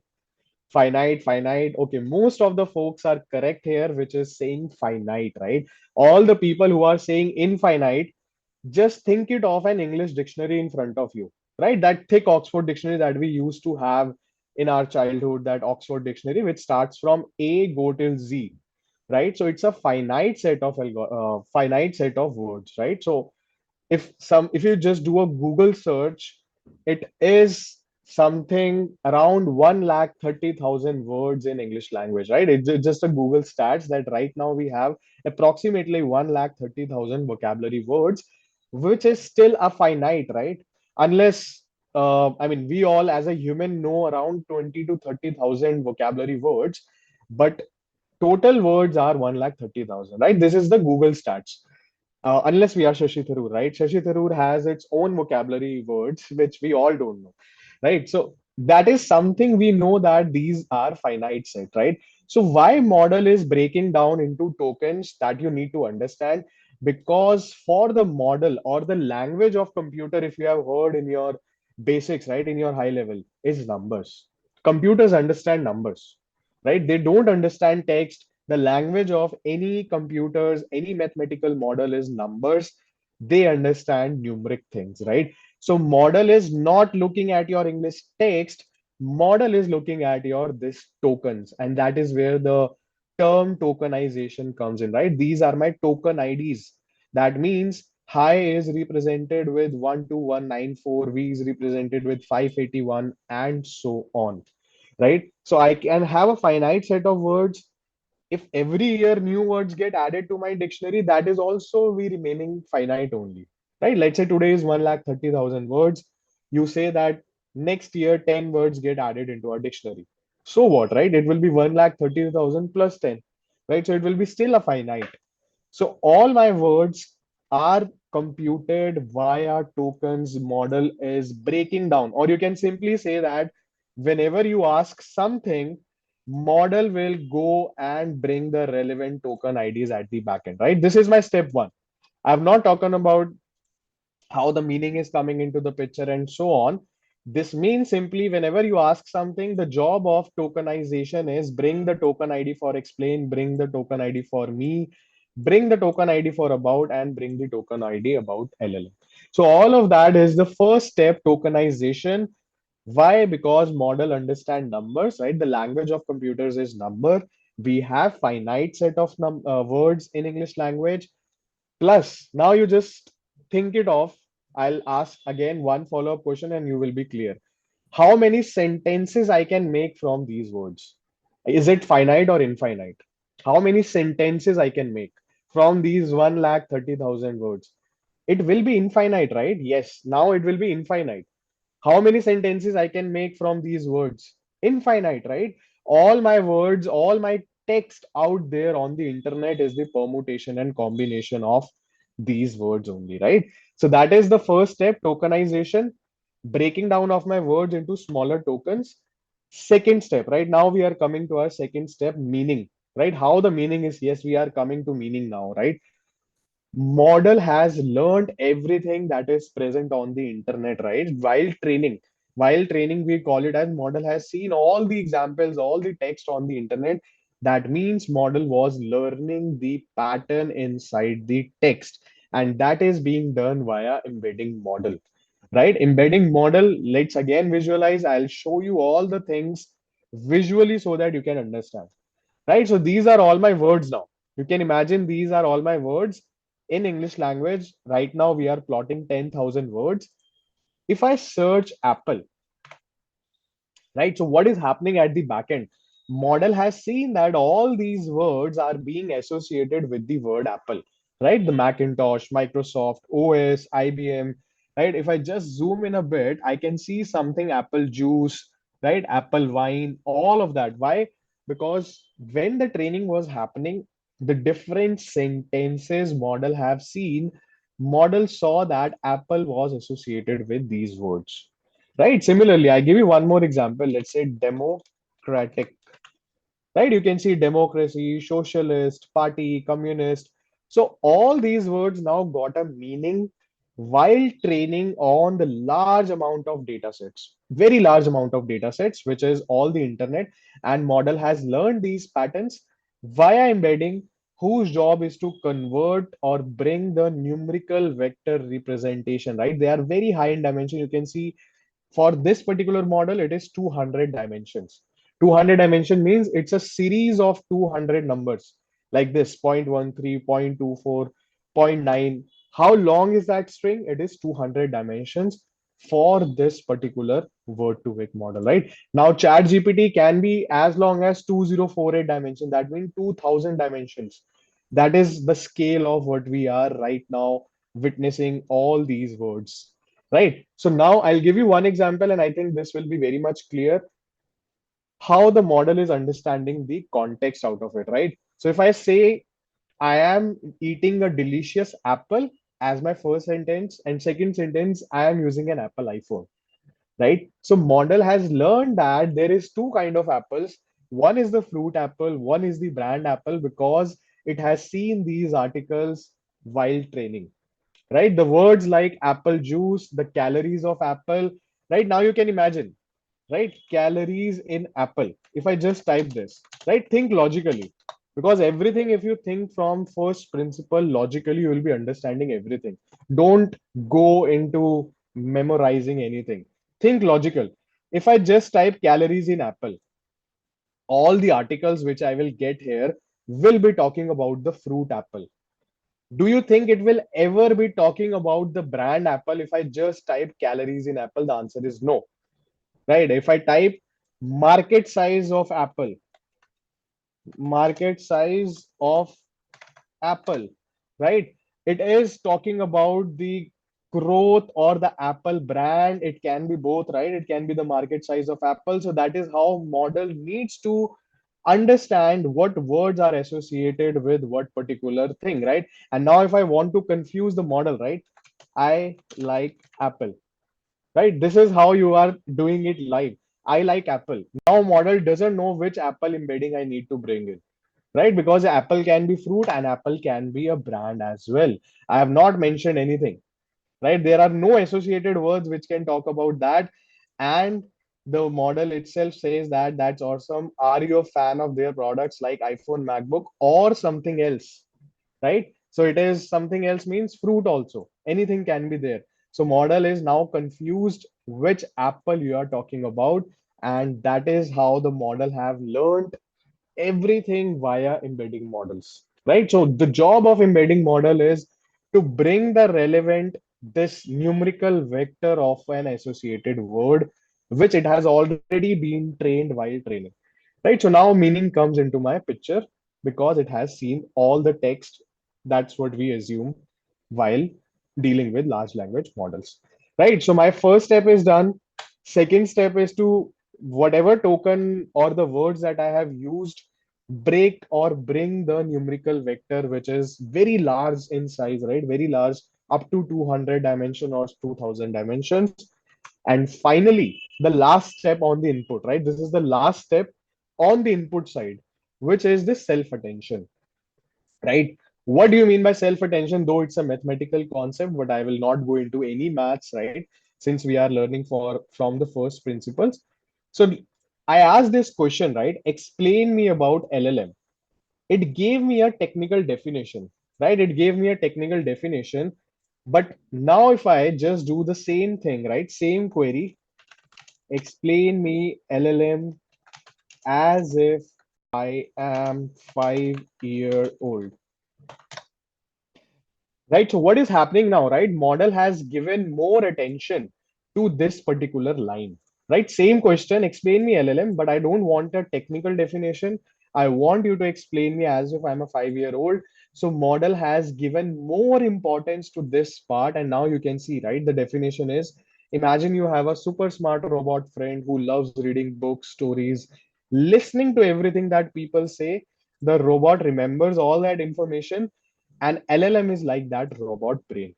It has learned from the tons of books, websites, and conversations. So when you ask a question, it tries to answer it, right? So now I got a definition which I can go and explain to a 5-year-old kid also. Right? How does model understood? Via self-attention mechanism that, okay, I have to do the same task, but not what I did previously, right? Previous example you can see, right? I have this. Explain me about this to a 5-year-old kid. Right? If I say this to a 5-year-old kid, he will understand it very easily. Right? So as a self-attention matters, it will be one of the most important thing you need to focus on, right? And that is what we call it as self-attention. This is the last step that happens on the input side, right? Model focus on the most important part of my text, right? So again, first of all, whatever you input on chat gpt, it will be broken down into tokens, bringing the relevant token ids. Since my words are finite, embedding job is to bring the numerical vector, which means getting introduce the meaning into my picture, right? Each and every word has a different embedding vector, right? Different values, which it has been trained while training the model, right? So now it has bring the relevant meaning of each and every word. It knows which Apple user is talking about. If my query is calories in Apple, or let's say the stock price of Apple, right? So stock price of Apple means the brand Apple. So model understood my query, self attention focus on the most important part, and finally, this is my last step where the output start coming in, right? Model starts giving me the output. Now you guys tell me, because this is very similar to how we human think. If I have this sentence, imagine you have a super smart robot friend who has read every dash. What all words I can fit in this sentence, right? The one possible word is book. Can you tell me other words which can be fit in here? Other words rather than book. Okay, thing, article, stories, mind, website, comics, thoughts, magazine.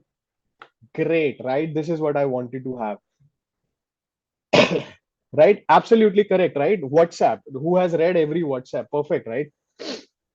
So now you can imagine what you have done just now, right? You went on to thinking state and you have a possible set of words, let's say 20, 30, or maybe 50 words. And out of that 50, you predicted, right? You did the same thing, right? You predicted out of top 50 words, and whatever comes to your mind as the highest word, right? Like first come, what is the first word that came to your mind? You just output it in the chat. And the same thing model also does, right? Model assigns the probability to each and every word. And I have a finite word, right? I have total 1,30,000 words. Just take that number in the mind. Model will assign probability to all 1,30,000 words and pick from the top high probability words, right? I'm not saying highest, because if I say highest, there will be only one word which has the highest probability. But here I have book as zero point 0.7, let's say newspaper as zero point 0.5, uh, let's say website as my zero point 0.4 probability. But what is the chances of the word, let's say democratic, right? Imagine you have a super smart robot friend who has read every democratic, right? The probability of word democratic will be 0.0001, right? So that is how the same activity which you did, model assigns the probability to each and every word, and that is the science behind any large language model. There is no smart thing, it's all pure magic of, you can say, probability, right? If I go and ask the same question again, I might get a little different response, but it will be very much same, right? I am again asking in the new chat same question, and you have now, all right, imagine you have a magic book. Earlier it was smart robot friend, right? This book can answer the question, all of this, and this magic book is nothing but your llm. If you compare the words now, right? Magic book was already there, right? Answer question is there. These words are common, right? It can answer any question. This is large language model. So it has changed the analogy, but the choices of words are still very much common, right? And that is the reason model predicts via probability. If I ask you the chances of word democratic or the word, let's say, table, right? Normal table. Coming into this response is 0.001.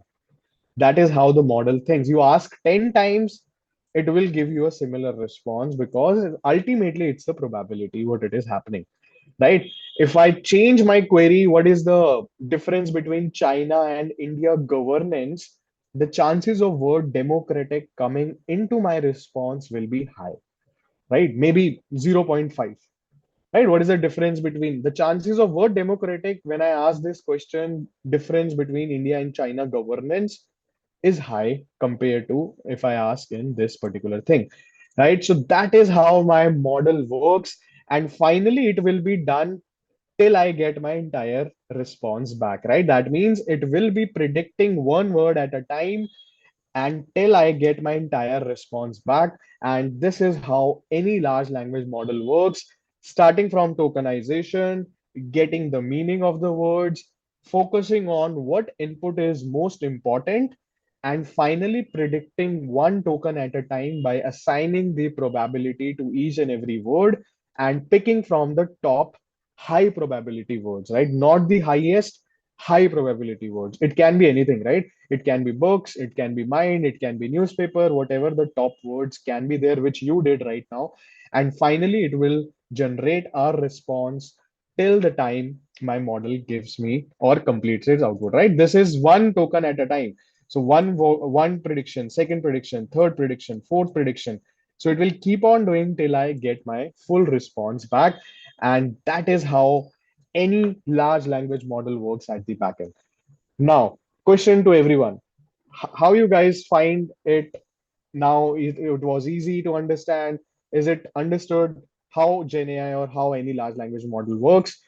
Quickly, yes or no in the chat. Super easy. Yes, understood. Amazing. Perfect.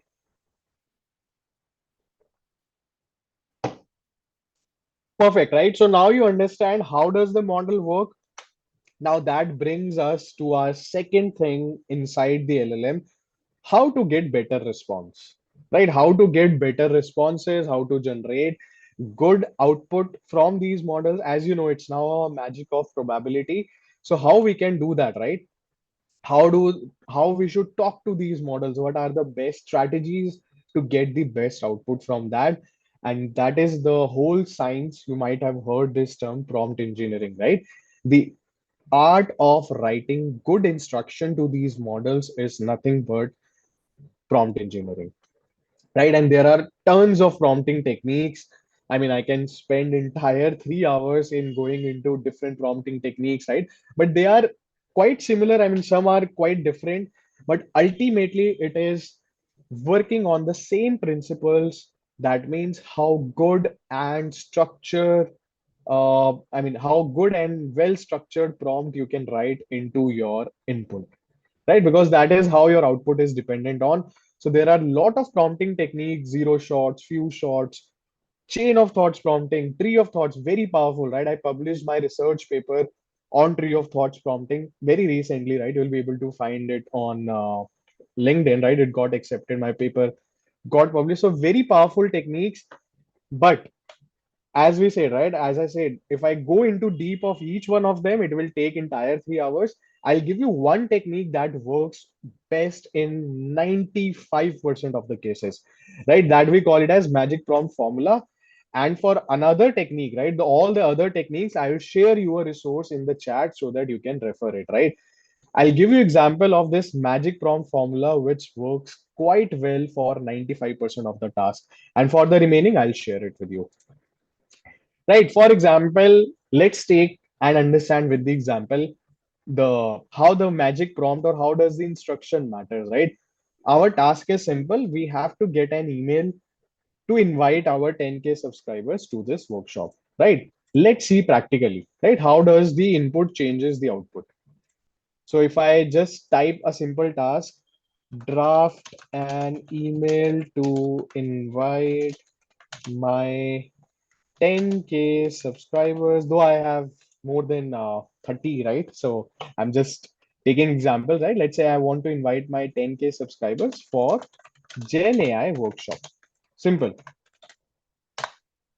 The error, or I would say the problem with models, right? Problem, I will not even call it as a problem. The nature, right? The nature of these models are they are predictive in nature. You just understood. You just understood the 5-step process.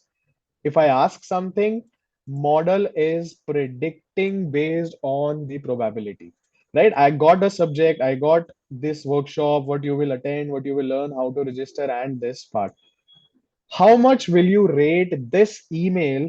Because I wanted an email, I got an email out of 10 saying that 10 is the best and 1 is the worst. How would you rate this prompt out of 10? Quickly in the chat, right? I would rate personally maximum 1 or 2. How would you rate? Okay, I can see 5, 4, 3, 1, 2. Right? This is the example of bad prompt, right? This is very bad prompt. Now ask the question to yourself why it is bad, right? I can see a lot of people giving high score also. 3 because it does the work. Absolutely, right? It does the work. Akhil is saying it does the work, but it is an example of bad prompt, right? The reason is model will never ask you questions. That's the nature, right? Because that's the probability. I have just given this.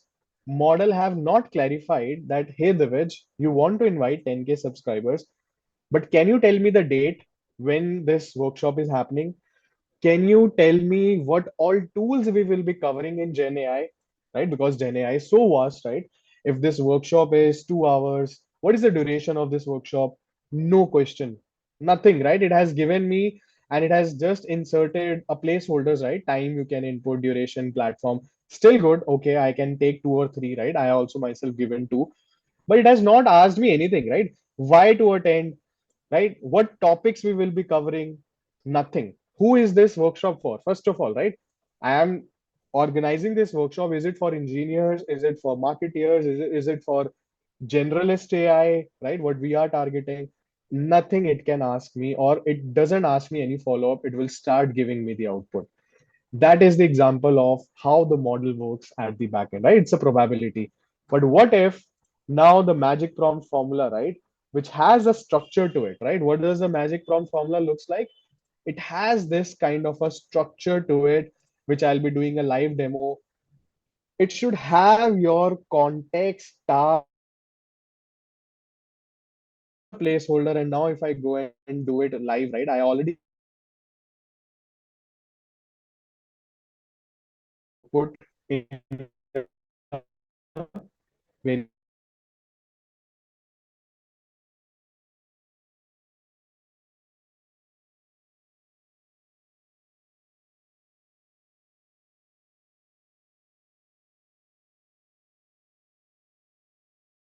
are an experienced email copywriter who have written for the brands like Ogilvy, right? This is very, very, very important, right? One key takeaway, right? As you said, you will be investing your entire day today about learning a lot of things in Gen AI.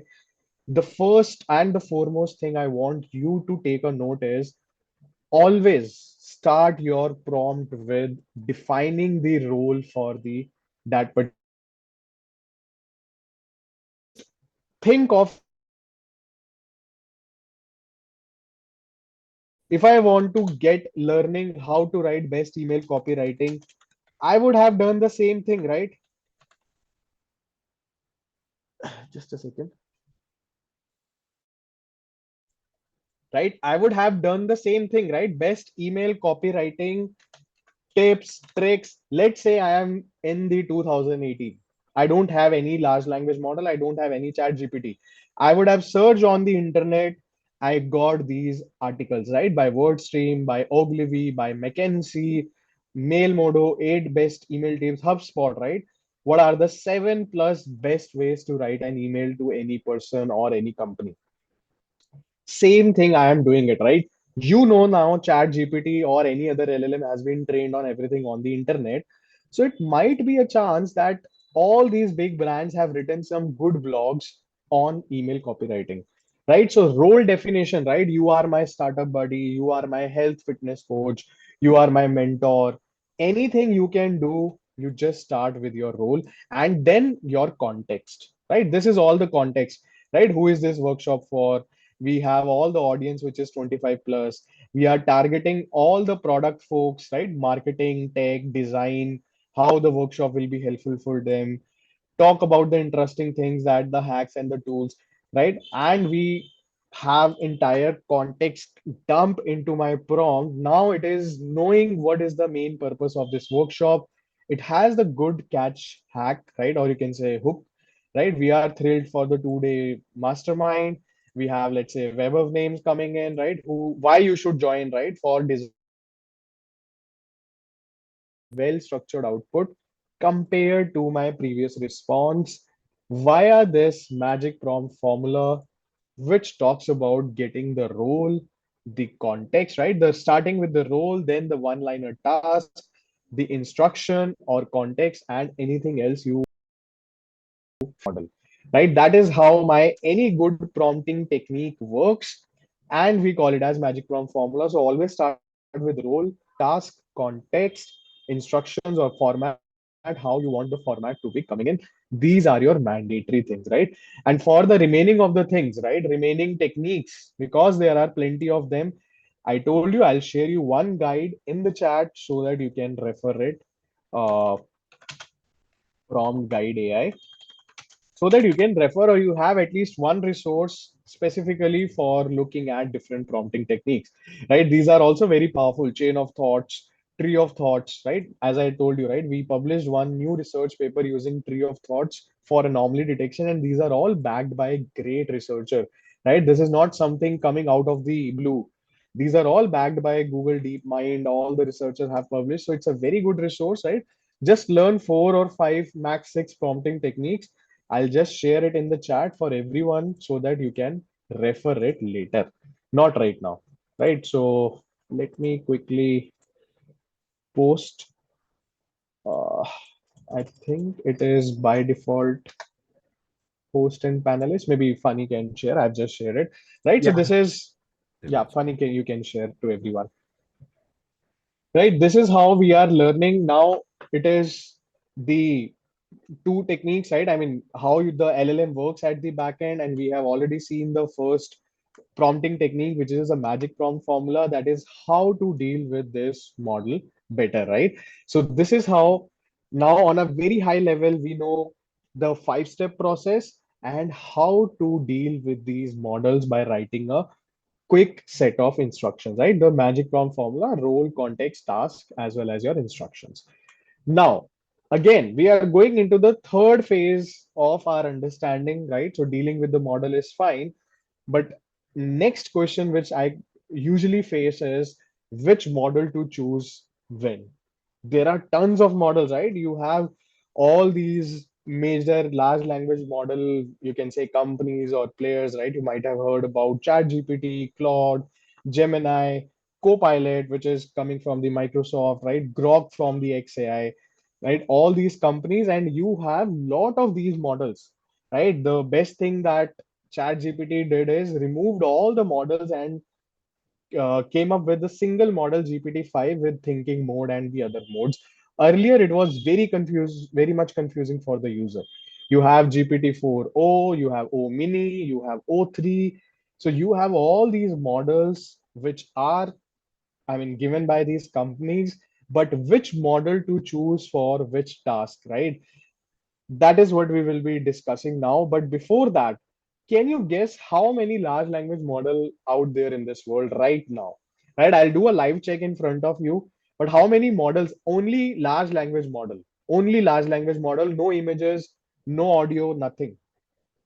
Okay, I can see 500, 1000, 100 plus, 400, 500. Okay, all the people who are guessing near to 500, right? 500 is the correct answer. We can check it live, by the way, right? Uh, how many models out there, and then we will see few websites where we can try these models also, right? So I'll go to Open Router, right? Open Router is a website where you can find most of the models available, right? If I go to the text part of it, I can see only text model, which is 554 models, right? So we have these many large language model, which is only for language related tasks, right? All this is text based, no images, nothing else. But I have all this combining open source and the paid ones, right? Open source means they are free to use, and these are the other ones, right? Now, How you can select the best one? You can check out the rankings. You can go to different set of benchmarks, right? For coding related, for different, you can say leaderboard. You can come up with your first top 10, right? Categories, different, you can say benchmarks that these models are, right? Like programming, which are the best model for programming, for the tools, right? Images. So all of this, you can still do it. But the best way is get the top 4 or 5 selected, right? Let's say I selected top 3, top 5 models. Then you can compare it yourself, right? So I have one tool to compare, which is this, you can call it as multi, right? So app.multi, getmulti.ai. You can just sign it up where I can try multiple models and get the answer, right? So let's say I want to try GPT 4.1 mini, I want to try Llama, I want to try, and it is a combination of both open source and closed source. I want to try, let's say, DeepSeek also, right? Let's say 3 models. I have selected 3 models. Now I ask, what is A B testing in probability, right? I'm just asking any random question. If I go, it will be simultaneously running all the 3 models with the same query, right? You can see the response. Uh, if you can see the output from all the three, I think I have to refresh it. Right, you will see the output from all the 3 models, and you can compare it by your own. What is happening, right? I got from the two. I think DeepSeek is not correctly responding right now, but you can have 2 models, 3 models, all of that coming in, and you can compare the response and select the best one for yourself, right? So this is where you can try first getting the top 4 or top 5, at least for your one of the tasks. That okay, I am solving a coding related problem. Am I solving the reasoning related problem? Which models are best for me? And you can try that using this particular tool. But again, right, if I want to distinction that there are 2 types of model, one is the normal LLM and one is the another type, which is, we can call it as the reasoning model, right? All the platforms, you go to Claude, you go to Grok, have these two distinctions. Sometimes it is called as thinking model, right? Reasoning and thinking calls the same. When to use normal chat GPT, or you can say without thinking, and when to use with the thinking or the reasoning model. That is what we want to learn now, right? So you can see OpenAI right now, you will not be able to see any of these models. It was way back, I would say 6 months back, it was plenty of model, which was quite confusing for the user, right? You have O3 mini, you have O3 mini high, O1, O1 mini. Within the Gemini, you have Gemini Flash and Gemini Pro. Pro is your thinking model. DeepSeek. DeepSeek is the first model which, you can say, ignite the spark of the reasoning model, right? It was the first model which came with the reasoning capabilities, and it shook the entire Silicon Valley once it was out, right? So I'll show you DeepSeek also. But you have all these models, and the major categorization that you can have is reasoning versus non-reasoning models, right? So let's see one task, and you will get to know when to use reasoning models, when not to use reasoning models, which are the best ways where the reasoning model should be applied, right? So I'll use, let's say, chat GPT and DeepSeek, right? I'll just use the without thinking mode just to show you, right, what happens without thinking, right? I'll not invoke thinking mode by default, right? I'll not do it specifically, so that we can compare. And instant, right? I'll go into the instant mode. I don't want a thinking mode, because I want you to compare the output when it comes to thinking versus non-thinking, right? You can have a thinking model output, but yeah, let me open DeepSeek also, and I'll show you the reasoning model in the DeepSeek as well, right? I think I have been logged out, so I can sign in. Okay, let's go through the prompt also once, and understand. Let me log in, because you will see a clear cut difference when to use reasoning for what kind of task, which are most complicated ones, and when to use without reasoning models also, right? I don't know, some time is being taken. Okay.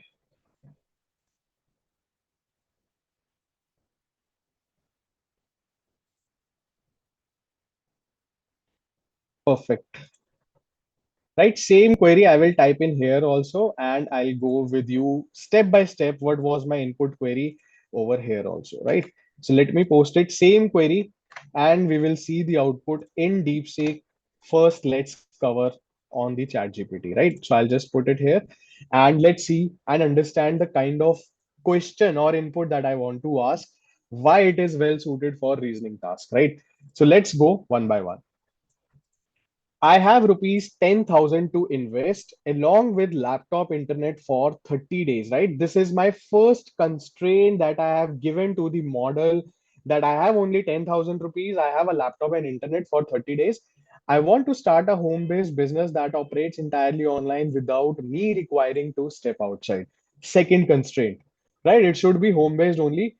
Third constraint, right? Just count how many constraints we are introducing so that you can understand the complexity of this prompt.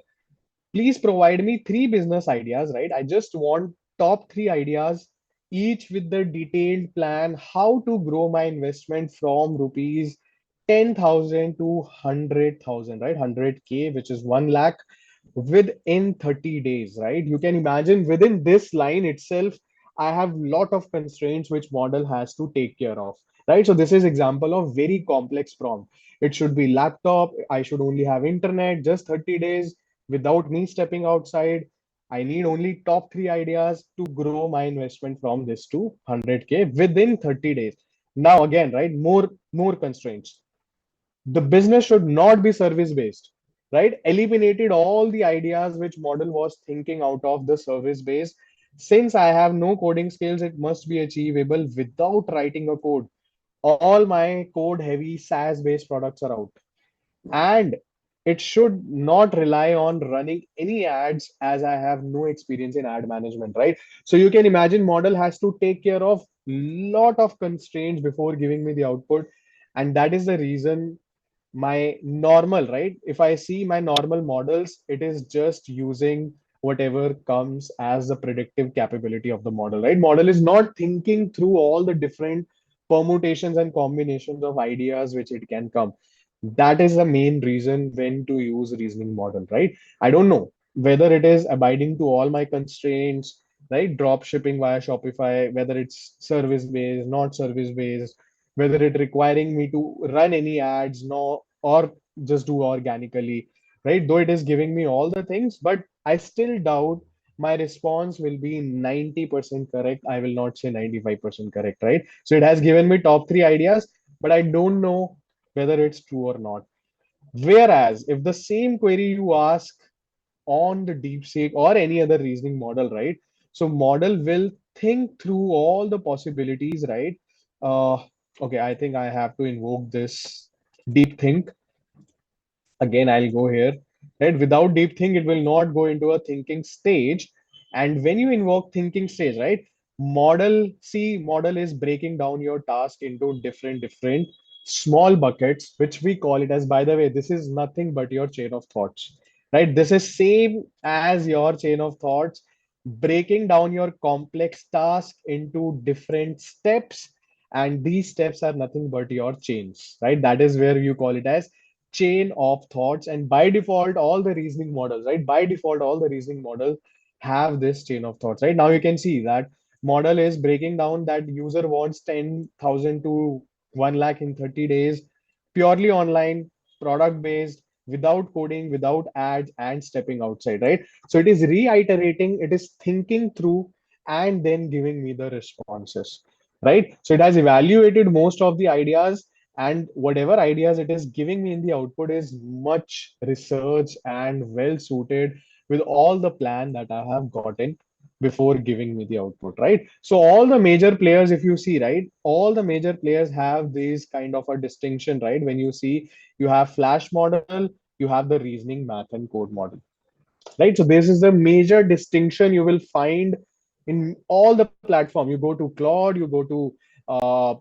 your chat GPT, you go to DeepSeek, any platform you go, you have these two capabilities, reasoning versus non-reasoning, right? So now if I ask or give you the clarity when to use reasoning model, whenever you have a task where thinking is required, right, where you want model to think through all the possible directions and then give you the output, you should go with the thinking state, right? Similarly, if I go in ChatGPT also, right? ChatGPT also now provides three modes, right? Now they don't have any other model. Now they have the I mean, they don't have O1, O3, O4 kind of a thing.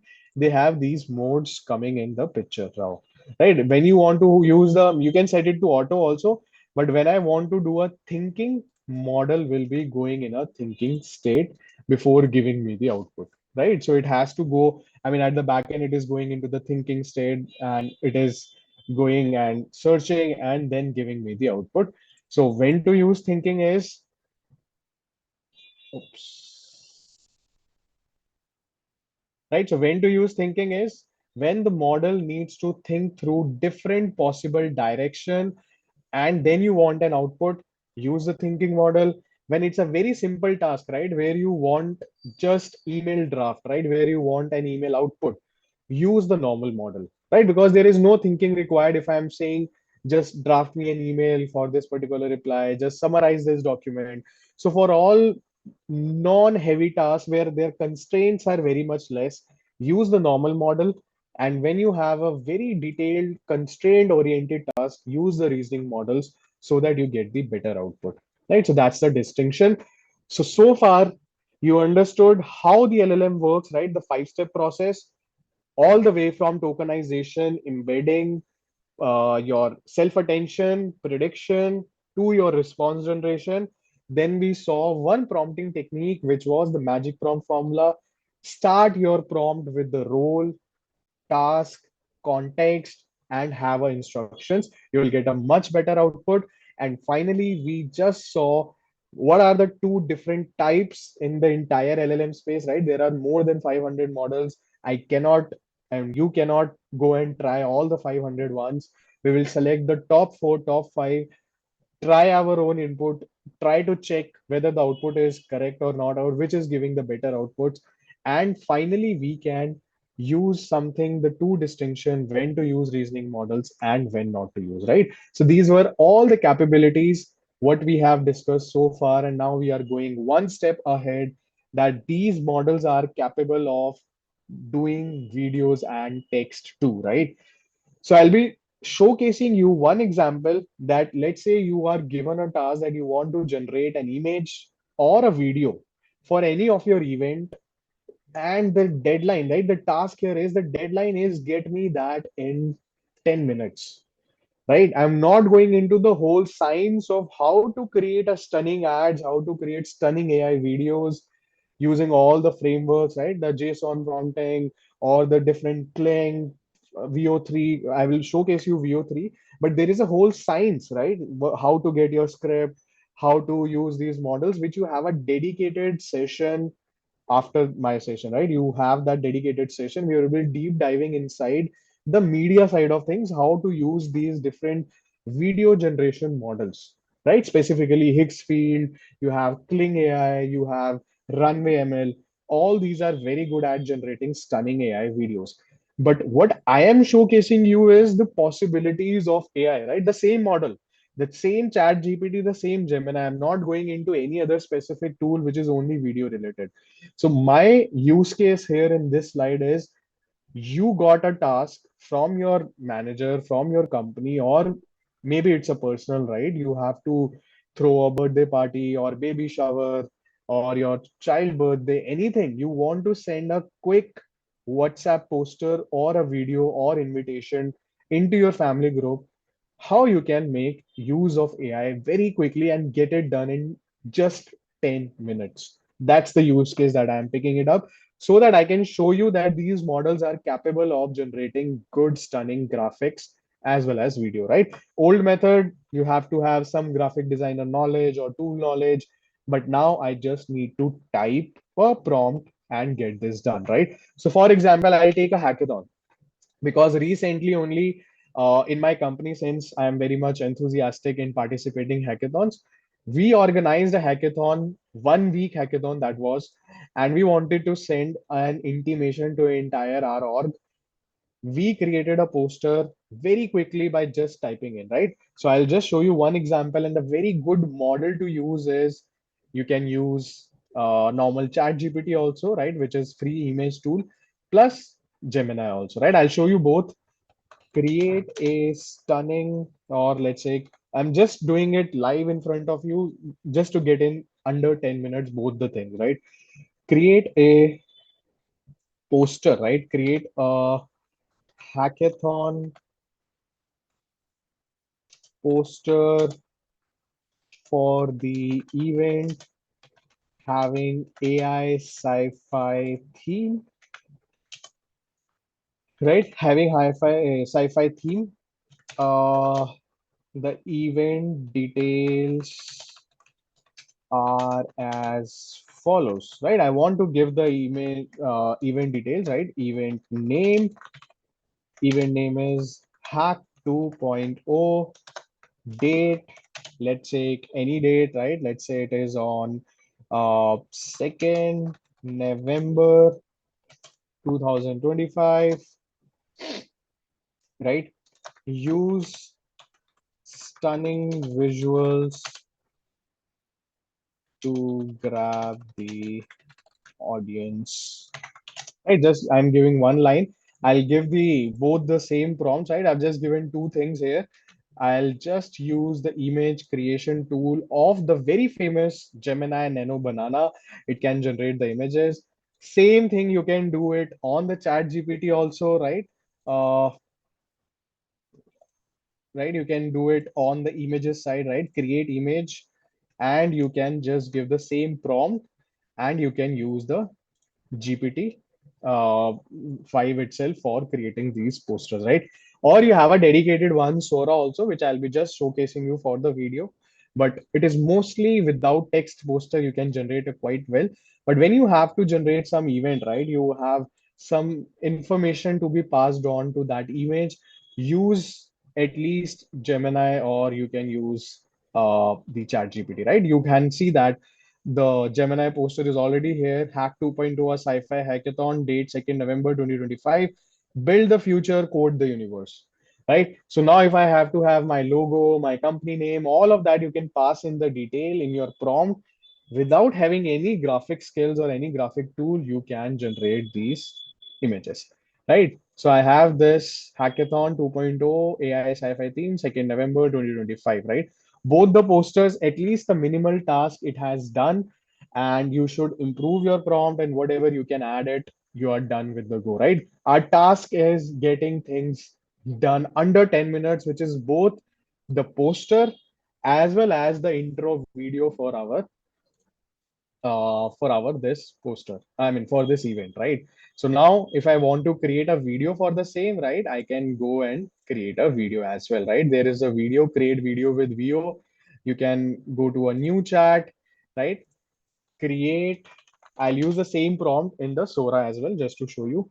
Create a intro theme video for our hackathon event where multiple people are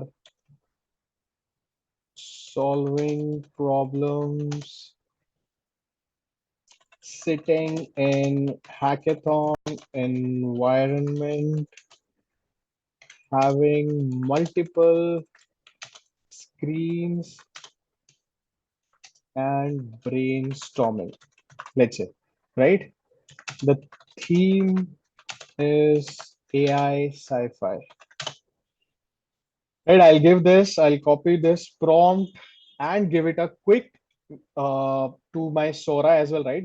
So in the equivalent of Chat GPT is the Sora, right? Sora is the model which used to generate images and videos. It comes with your, you can say Pro plan. It doesn't come in the 399 plan, but I can generate images, right? I can generate videos similar way what I can do it in the Gemini. Gemini is also free. I think 3 videos per day you can generate it for free.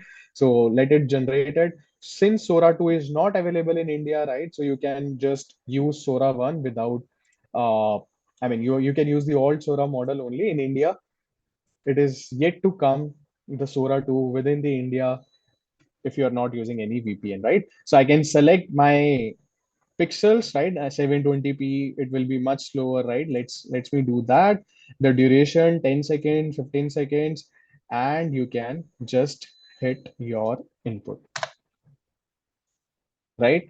So now I will just send this as an input, and model will be starting making this video, right? So it is under the process.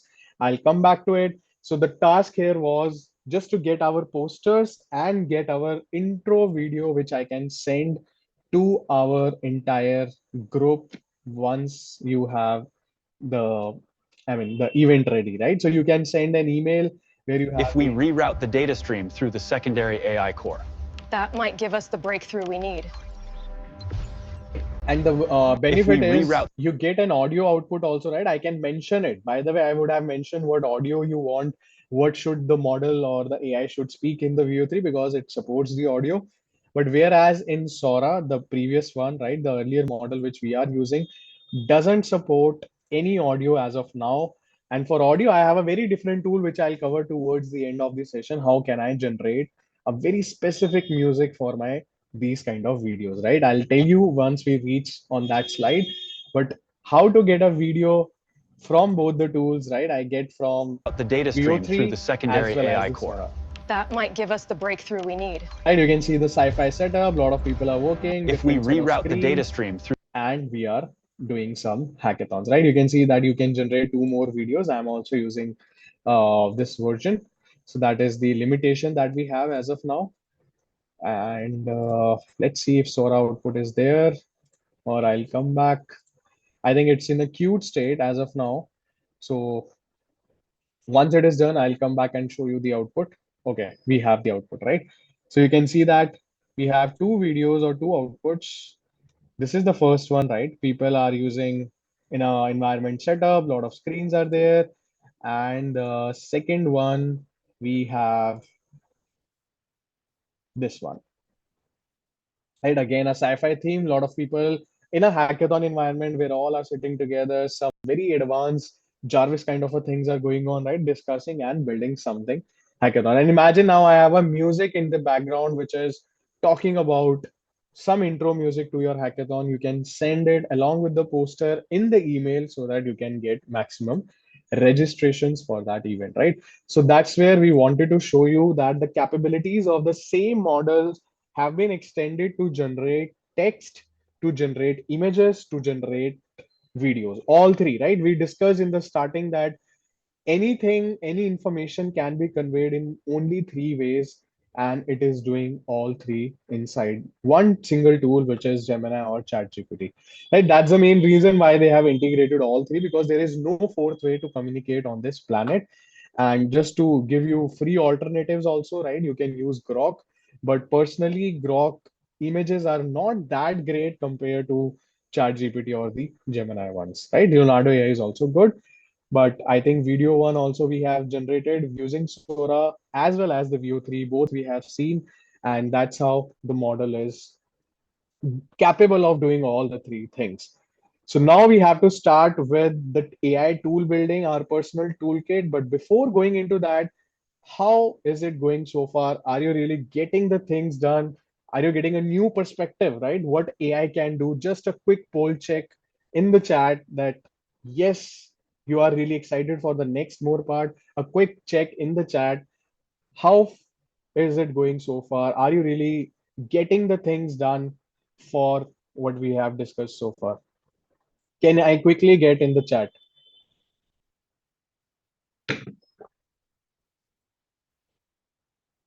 Is the chat is enabled? I don't know.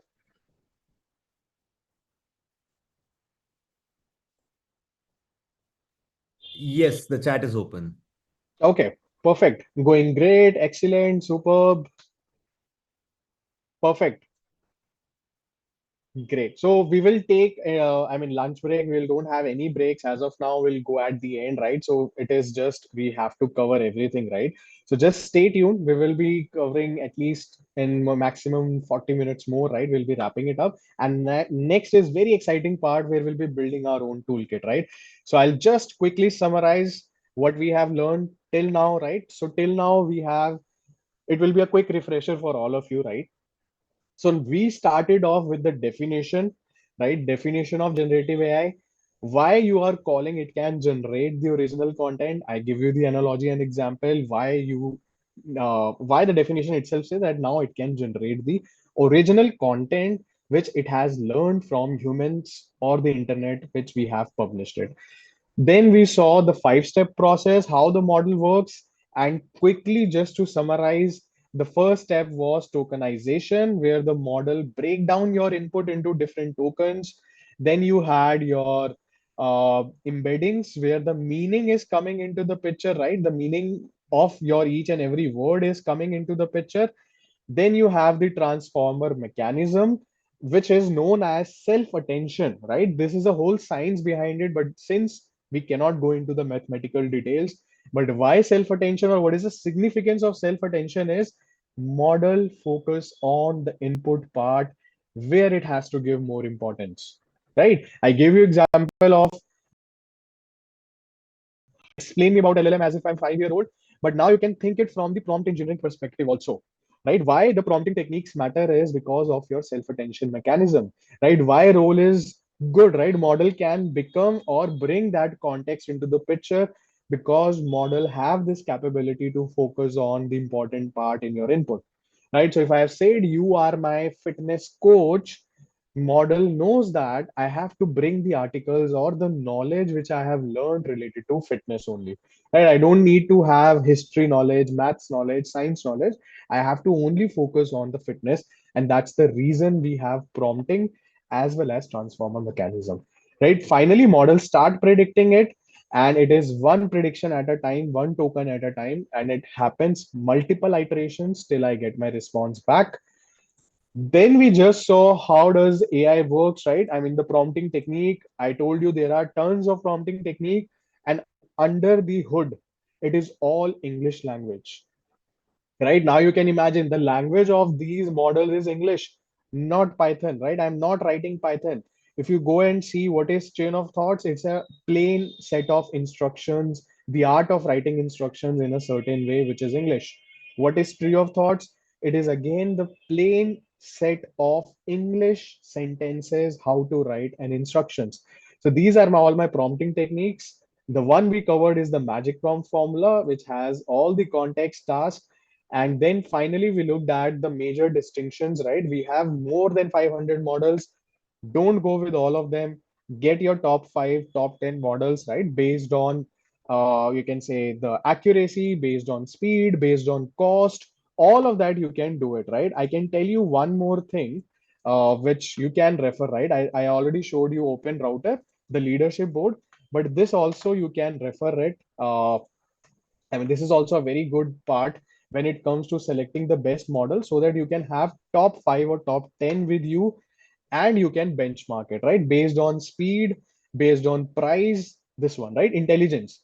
So let's say you come to me and say that, hey, Divesh, I want to build a AI application where I want speed to be maximum. As soon as user asks me, I should get a response under 5 seconds. Right now, ChatGPT also takes sometimes 6 to 10 seconds, maybe 15 seconds to get me a response. But any application you are building, you want it to be very, very, very fast. You can go with the speed, right? How the good tokens, right? Now you can see output tokens per second.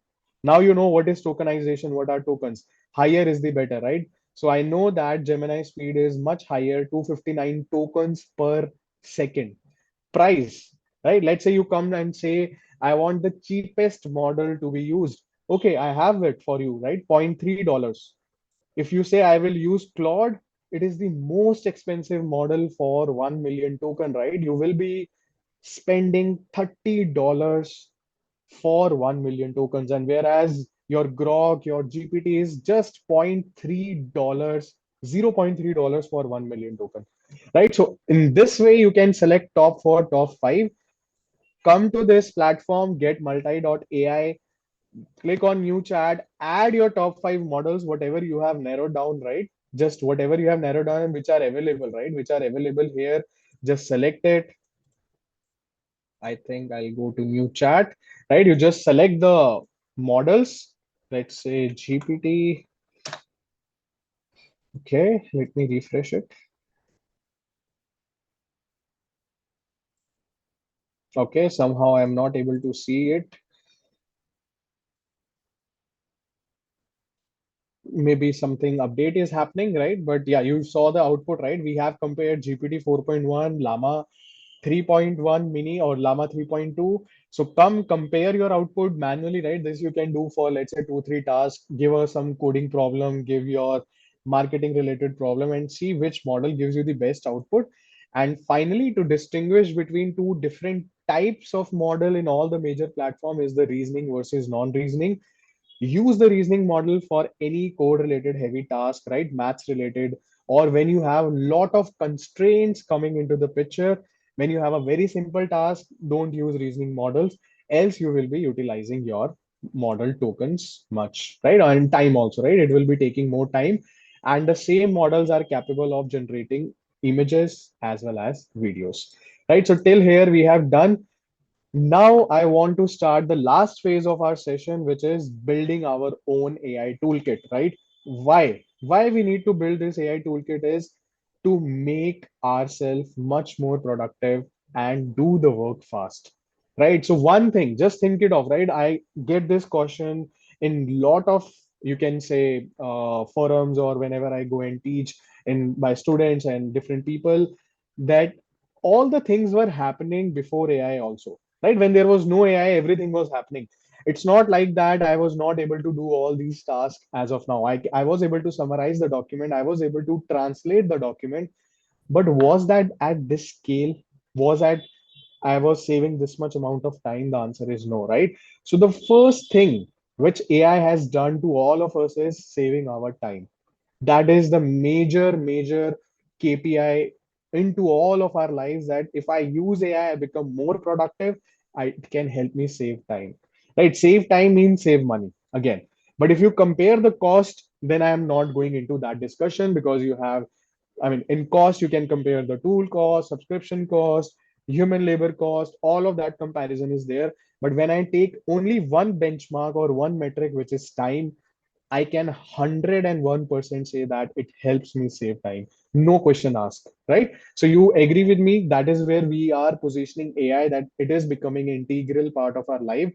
And we have handpicked these buckets: productivity, research, slicing and dicing the data, right? Data can be anything. If you're from marketing side, you have campaigns data, marketing data. If you're from HR side, you have HR related churn data, employees data, any data. How you can do a data analysis faster, how you can absorb, learn things faster, and some fun also is there, right? So this is where we are starting with our buckets. Let's look at the first bucket very quickly, which is productivity into AI. First tool that I have is for you is voice AI, that makes all your apps 4x faster. Right? Anything you do, right? Whatever I was typing in Chat GPT, right now, I can use this tool Flow AI. I have specifically left it for this slide. That's why I was not using, just to show you, right? Flow AI, I can quickly show you this one, right? So what it does is Flow AI, you can speak and it can write it for you. A simple, you can say, dictation app for you, but the accuracy wise, right, or the integration wise, it is very much faster, right? When you are typing, generally, this is the stats that you type 45 words per minute. But when I want to speak, I can go up to 220 words per minute, right? So you can install for Windows, for your Mac, anything, right? If you want to see quickly, I can show you, try. Uh, right. So I'll say start dictating. Can you generate a prompt for me for my hackathon event, where I want to instruct LLM that we are organizing a hackathon where I need to have a sci-fi themed poster as well as a video out of it? Right? Done. So as soon as, once this is just the demo, right? Once you have downloaded, I can use it across any app, right? You want to draft an email, I am using Chat GPT.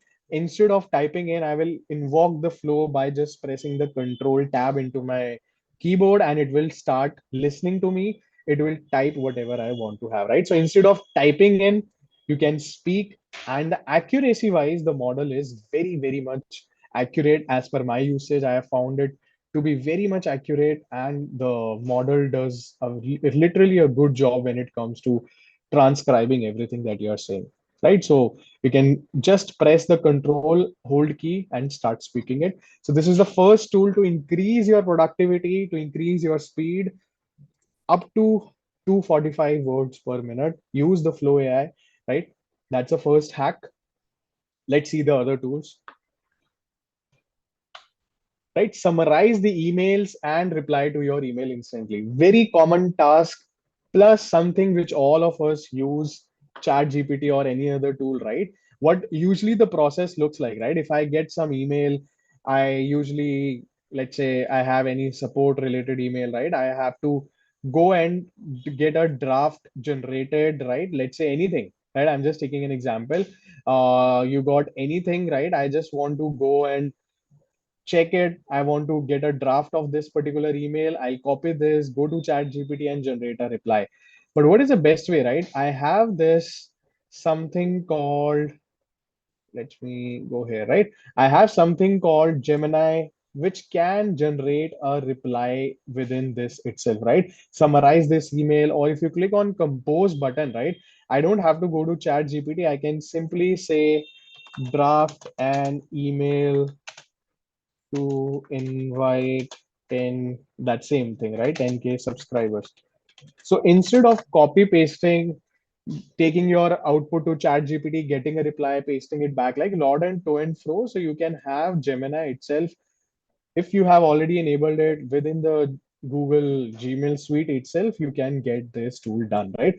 This is one of the main feature where you can draft. Plus, what I like about it is I can summarize the entire long thread of emails also, right? Let's say I want to summarize this email.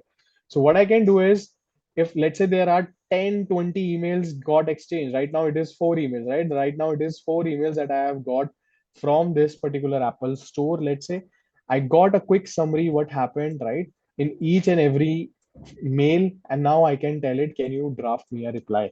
Right, so you become much more productive, you can say, or much more faster in getting your summarization and reply done within using Gemini itself, right? You can invoke the Gemini or you can use the compose button for your Gmail related task, right? So this is a quick productivity hack, but you can use definitely chat GPT also or any other tool, but copy pasting will be the manual work. Okay, this is again faster, right? I have this use case for me for at least a YouTube video, right? So I hope all of you watch a lot of great YouTube videos, right? I am personally a fan of Nikhil Kamat's podcast, right? Like the kind of people he brings to its podcast, but they are quite a long, right? So I think Nikhil Kamath podcast, I saw the YouTube one where he brought in the YouTube CEO, right? India CEO YouTube. YouTube CEO. I'll just type, right, where they discuss how the content is going, right? This one. So they generally have a very long podcast, 1 hour, 2 hours, sometimes 3 hours of podcast. So let's say you are on a quick side, right? You don't have a much time to invest. What I usually do is I Messaging. get a quick summary and Q&A on top of these videos inside my Gemini, right? So if I go, I can simply say, I don't know how many of you have tried this earlier. Summarize this video and give it a link so that it can have your summary done, right? So you have this video is a full episode of this, the tips to succeed in the YouTube, navigating, and this, all of that it is coming in. And you can ask a follow-up question also. Have they discussed about monetization policies? Right, I'm just interested in monetization policies, if they are changing. By the way, Google have changed their monetization policies for the AI generated content, right? I get my answer where it is getting generated, right? Even it shows sometimes me the timestamp. I don't know why it is not showing me. Let me try here also, right? Generally it shows me the timestamp also where it has been discussed. Summarize this YouTube video. Yes. Right. So when it is connected to your YouTube app, right, because it is again coming into the same environment, right? So they show you the timestamp also. that, yes, this one, right? This was I was talking about, that where this particular talk was happening, right? So if I want to specifically go and watch only this part, I can quickly jump into this timestamp, right? It has categorized the entire video into different chapters, what it has created. So it helps save you a lot of time, right? Indian creator and AI impact. This was I was talking about. So I want to only getting to know what has been changed. Rest everything is fine. This is what is important to me. I can directly go to this timestamp, right? So that is how you can become more productive, and that is the first, I mean, one way of getting your YouTube video summarized using AI tool for free, which is the Gemini. Okay, now the next tool that we have in the productivity bucket is Fireflies AI. I cannot demo it, but I can show you what this is position. I hope might you or some of you might have heard about these tools. I can have these AI coming into my meetings and getting things recorded, listening to each and everything, making notes for me, and making up pointers. What are the action items, right? So, all of this, there are plenty of such tools. I'm just giving you the one tool which came to my mind, which is Fireflies, right? You can add a high quality transcription and recording, and it can be integrated with Zoom, your Google Meet, your any other tool which you use for conducting a meeting, right? Let's say I'm not able to make, or I have a clashing meeting at the same time. So I'll send my Fireflies bot into that meeting, who is listening to each and every conversation, and finally it will summarize it for me. And if someone has taken my name, right, let's say that, okay, we want to discuss this thing with Divij, it will pinpoint and give me the action items as well, right, that you have to take the discussion. So you can imagine you have your personal assistant, which is an AI, which is taking all the notes and all the things for you in that, right? So it's a very great productivity hack. And if you see people who are in CXO and all the leadership level, right, where they have a lot of meetings to attend, all of them are using the AI assistant, right? There are plenty of such apps, but you can definitely check this out, right, based on accuracy, based on all the things, right? So this is one of the great productivity hack if your job involves to attend multiple meetings, right? So Fireflies AI make AI read things for free, right? From images. A lot of people don't know how to use this feature, right? Let me show you very quickly. And same, Chat GPT can do that pretty well, right? If you are using Chat GPT, you can give an image to your Chat GPT, which it can summarize it for you. Uh, Let me quickly bring that image, the same image, right? So a lot of people, right, like once they are using the dashboards, they don't understand. Let's say I'm only using some team, the data team of data analyst has built. I don't have them to be present over here, right? So what I can do is simply ask Chat GPT to explain me about this dashboard, right? Explain me this dashboard. What are top insights I can get, right? So you have your personal AI assistant which can understand images, which can read through images, and can give you a total summary without you having any particular human or a data analyst to be involved, right? So if it is already built, that means the use case is images are well understood from these tools now. Let's say you have invoice, you can take out the invoice date, amount, right? All those applications which require images to text, you can do it, right? So it is giving me total account receivables, total account payable, what is my equity ratios, depending on the KPIs, right? Like DSO, DPO, days pay outstanding, whatever KPIs I am tracking inside the dashboard, I have a quick summary what is happening, right? Even I can ask a follow-up question. Should I be worried about any KPI? Right? As a business owner, as a leader, right, where I'm tracking all the things, all my financials inside this dashboard, I can ask, right? Concern is while a DPO 28 days isn't immediately alarming, if this number increase significantly over time, it may indicate that the company is delaying payments to suppliers, right? So I can get the health check done very quickly, right? How much seconds, right? less than 30 seconds, I got the entire insights about my this dashboard, where I have AI assistant to explain me. I can go in depth, I can ask a follow-up and all things, right? Even I can create a dashboard also that I'll show you towards the, I would say, end of the session, right? I have one slide where you can use Claude to generate these kind of dashboard also, right? Real time. You just give the image and it can generate a entire dashboard for you, right? Or maybe let me do it in the same time only, right? If I have a Claude, right, you can just give the input, right? The same image. Can you create a real time dashboard like this, right? So it will go and create an entire dashboard, right? It will use the programming, it will create a React based dashboard. You can get the code, or you can look at the, I mean, rendering output also in the same screen itself. Once it is done, it will take some time. So I'll come back here once it is done. But you can create as well as analyze these images inside a dashboard itself, right? Again, increasing your productivity. And the last one, and my favorite one for the productivity bucket, is how to use AI for preparing for your next interview, right? How well you can use AI to become or make yourself interview ready, right? So this is the best way for every student out there, right? For anything you are trying to switch a job, what are the different steps you can follow? And same tool, your chat gpt, but it follows some sequence. So you need to have this sequence, what I will be doing right now, right? So let me have my prompts. So don't worry about the prompts, because you will be getting these prompts later, right? You can get that. So whatever I'm using, and all these are the basic prompts only, nothing fancy as such, right? So now we have to, let's say I want to apply to a new job.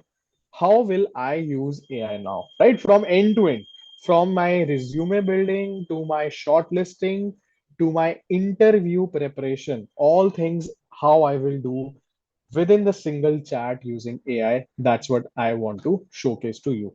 Right. So let me have my first prompt for this task, right? Because as of now, model doesn't know who I am, right? I have to attach about me. Just imagine that chat gpt doesn't know what kind of projects I have done, what kind of certifications I have done, what is my background, what all skills I have, right? So I need to attach some of my resource to it so that it have some knowledge, right? You can use your actual resume, or you can use your LinkedIn resume as well, right? So this is my LinkedIn resume. If you don't know about LinkedIn resume, you can simply download your LinkedIn profile as a PDF, right? So LinkedIn allows you to do that. If I just show you, go to LinkedIn, go to your profile, there is a resource button, download as a PDF. You can download it, and it simply says your profile is now in a PDF, right? It has everything. So this is your LinkedIn resume, right? It's a quite a long, this is not the actual one which you will apply to the recruiter or any website, right? This is quite a long because it has everything that you have put it on LinkedIn, but it has everything. That means you have a richer context about you, your certifications, if you keep on updating your LinkedIn. I don't know if you are doing so. If you are doing, then it's a good start, or you can upload your resume so that model knows. And now I'll just say you are an expert in data sciences and AI, right? AI, let's say ML and DL, all three, right? Because my background is into this space. You can change it according to yours. I would like you to review this CV and generate a summary that highlights the most impressive parts in the bullet points.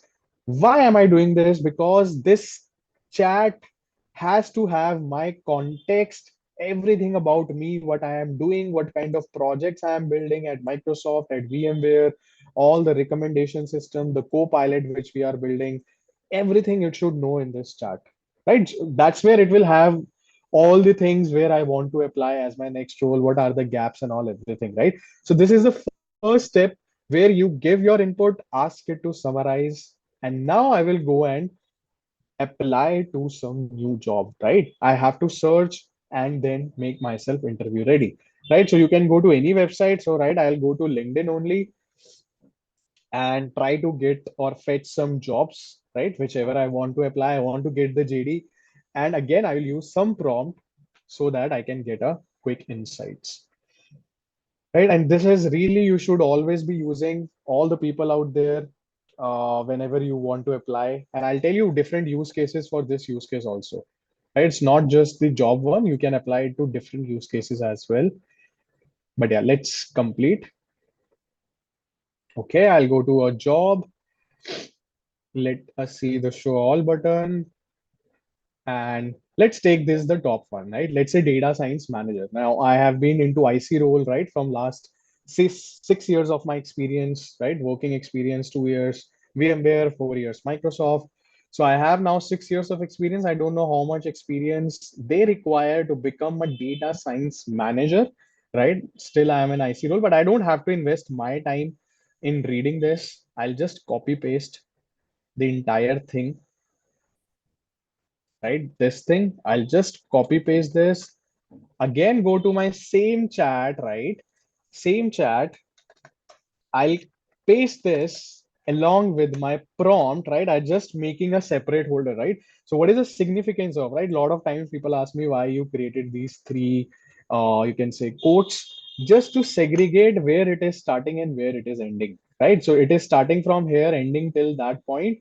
And now I will have my prompt to be pasted on top of it, where the model will be instructed what it has to do it, right? So let me copy my prompt and go through it alongside you, right? As my career advisor, I would like you to reword my CV, right? The first thing I want to do is getting my CV shortlisting if I am applying to this particular job opening. I have just given you, please tailor it to the following job advert to maximize the chances and getting an interview. Include any keywords mentioned in the job post, right? This is very important.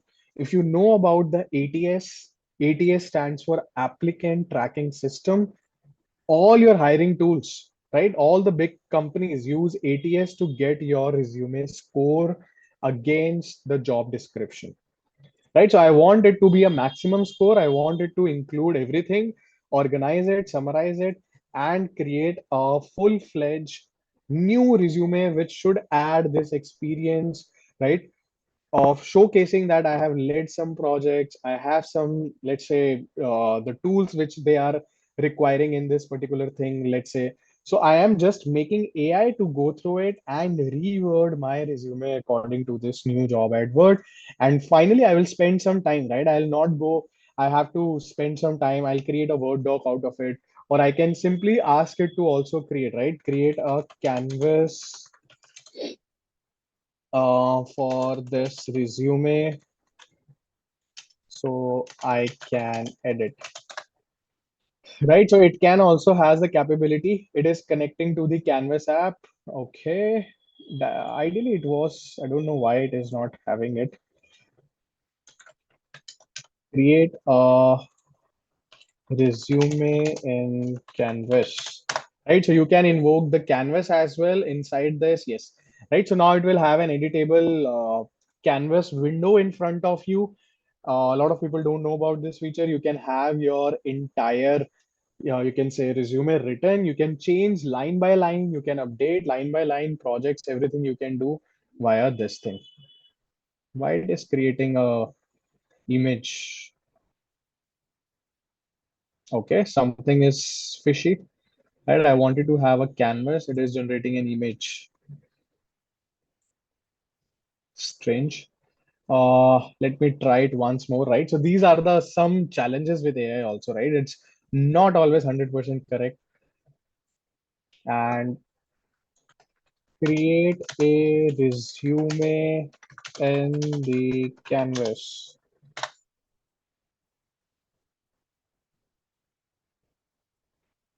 Okay, somehow it is not able to, but once you have the canvas ready, right, you can edit it in the same window. Once you have this entire text coming in, right, whatever it has. So you can imagine now you have reworded your resume, you have your perfect resume, you will go and apply to this particular job opening. And finally, right, finally you have to have is have your preparation strategy, right? You will be waiting, right? I'll not be getting the results of that particular application in one go, right? So I have to have my preparation strategy. And now I will use again the AI to come up with that strategy because it knows my current skill, what is the requirement in the new job advert, right? So I would like you to create a table with three columns. The first column, experience required. Check out the create a second column where I need to learn or improve and have a priority, right? So it has all the context, right? What job I'm applying to, what are my current skills. Now it can analyze both of things and create a full strategy, full plan for me. How should I go about learning and applying to this job, right? So this is my second last step. And after this, I'll just go one step to have my things done, right? So this is my entire, you can say, table which it has created as per the JD, right? Experience in leading a team of data scientists, which is highest priority because my resume doesn't talk about leading a team, right? Because I'm still working as an IC, which is individual contributor. No one is reporting to me. So that is the experience that is required for this, right? Experience in building e-commerce product based companies. My resume doesn't talk about anything related to e-commerce, right? VMware was an IT company or SaaS software company. Microsoft is a software company, right? So that is where it is doing a very good job for me, right? At least I can add personal projects related to e-commerce industry, that the strategy that I can make, what they are looking for, optimization techniques, the Bayesian inferencing, all of that is important. So I will have this learning done, right? Take the online courses. It is suggesting me also from where I can take, right? Take the online courses on the stochastic system, Bayesian inference. So I get my entire strategy done with using AI, how to get things done, right? All my rewording of resume and my preparation strategy. And let's say that I prepared on these strategy, I'm done with my preparation. I want to test before going into a real interview, right? So I've applied, now I've got a call.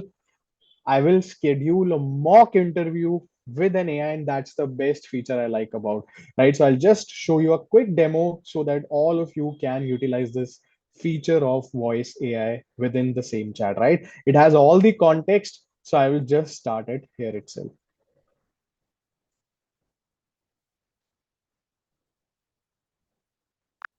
Hey ChatGPT, I'm feeling prepared for this interview. Can you ask me one question at a time and give me I'm a sorry, feedback? but I'm having trouble responding right now.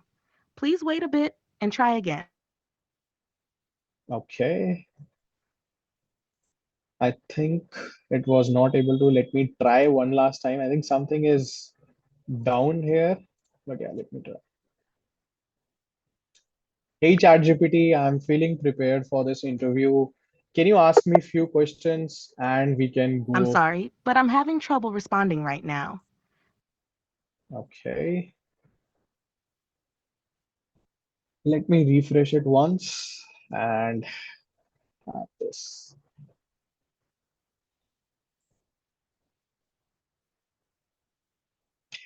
Hey ChatGPT, I'm feeling prepared for this interview. Can you ask me questions one at a time? I'm sorry, but I'm No, I having think trouble something is responding right down. now. Please wait a bit and try again. I think seems like GPT is down today.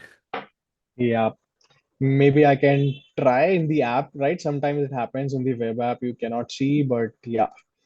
Uh, maybe let's try if it is working in the app version of it since I have downloaded it.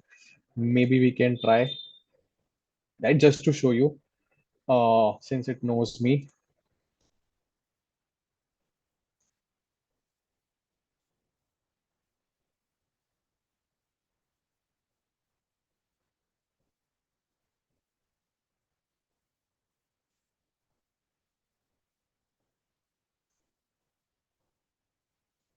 Hey ChatGPT, I'm feeling prepared for my upcoming interview in the Flipkart as a data science manager. Can you ask me some questions based on my profile and give me a feedback? Absolutely, I'd be happy to help with that. I'll ask you a few questions that typically come up for a data science manager role, and then we can go over your responses. Let me know if there's any specific area you'd like to focus on as well. Let's get started. So they are requiring my experience in terms of leading a project. So what all questions you can ask me in that, and I can answer you so that you can evaluate my response. Got it. Here are a few questions we can dive into. One, can you walk me through a data science project that you led from inception to deployment? Follow up, what were the key challenges you faced and how did you overcome them? Two, how do you prioritize tasks? And Right, so you got a gist, right? So once you are done, since it was not having any prior context in this window, right? We did on the web browser version 1, right? So here it is not working, but similar way you can have, and it has all the context, all the priority, right? What you were preparing for, right? It knows that you have to prepare for Bayesian inferencing. It will ask you question on these topics because we are doing everything in the same chat, right? So that is something how you can use entire workflow to make yourself prepare for your next interview and get things done, right? So this is the very major hack you can imagine. Every student should do it. And as I told you, right, you can apply to different field also. Let's say you want to pitch your idea to some investor, make that chatbot as an investor, or you can say your Shark Tank kind of an environment, right? Where the chatbot is grilling you on your idea, can ask you potential questions, and you are interviewing, debating with it once it has all the context about it, right? So that's the sequence of workflow, how you can use it for your next interview, right? I hope that was very much clear how to get it, and that was something new you have seen the entire workflow. Just quick check in the chat that how was it, or maybe a thumbs up would also work. Perfect.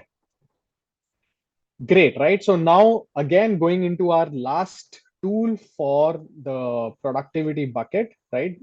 We have is food.ai, which is mostly suited for all the related things where you want to edit an image, right? This is the tool food.ai. Anything you are doing with your ad generation, image generation, right? Creatives, basically your creatives, you can use your this tool food.ai. They have all the AI tools, right? AI image extender, product photo shoot, background replacer, photo enhancer. You can see, right? You can see the category, your object remover. So instead of prompt, they have just created a specific app for just this part, right? So if I click on AI product photo shoots, you can try with your own image. You can use these which they are giving you, and you can have, right? Let's say I want to have this bag, so it will create a stunning studio related photos for this product by just giving a single prompt, and you have a 4 different options, right? So you can add everything, right? You can have everything. So you can just give a prompt that this bag is placed on some beach, right? So I've just given some random thought, and now it will take your product photos or images and create a professional e-commerce ready photo shoot images for yourself, right? So you can remove the background and do a lot of great stuff out there. And till the time it is running, I think I can show you our dashboard if it is ready. We just instructed to make a dashboard.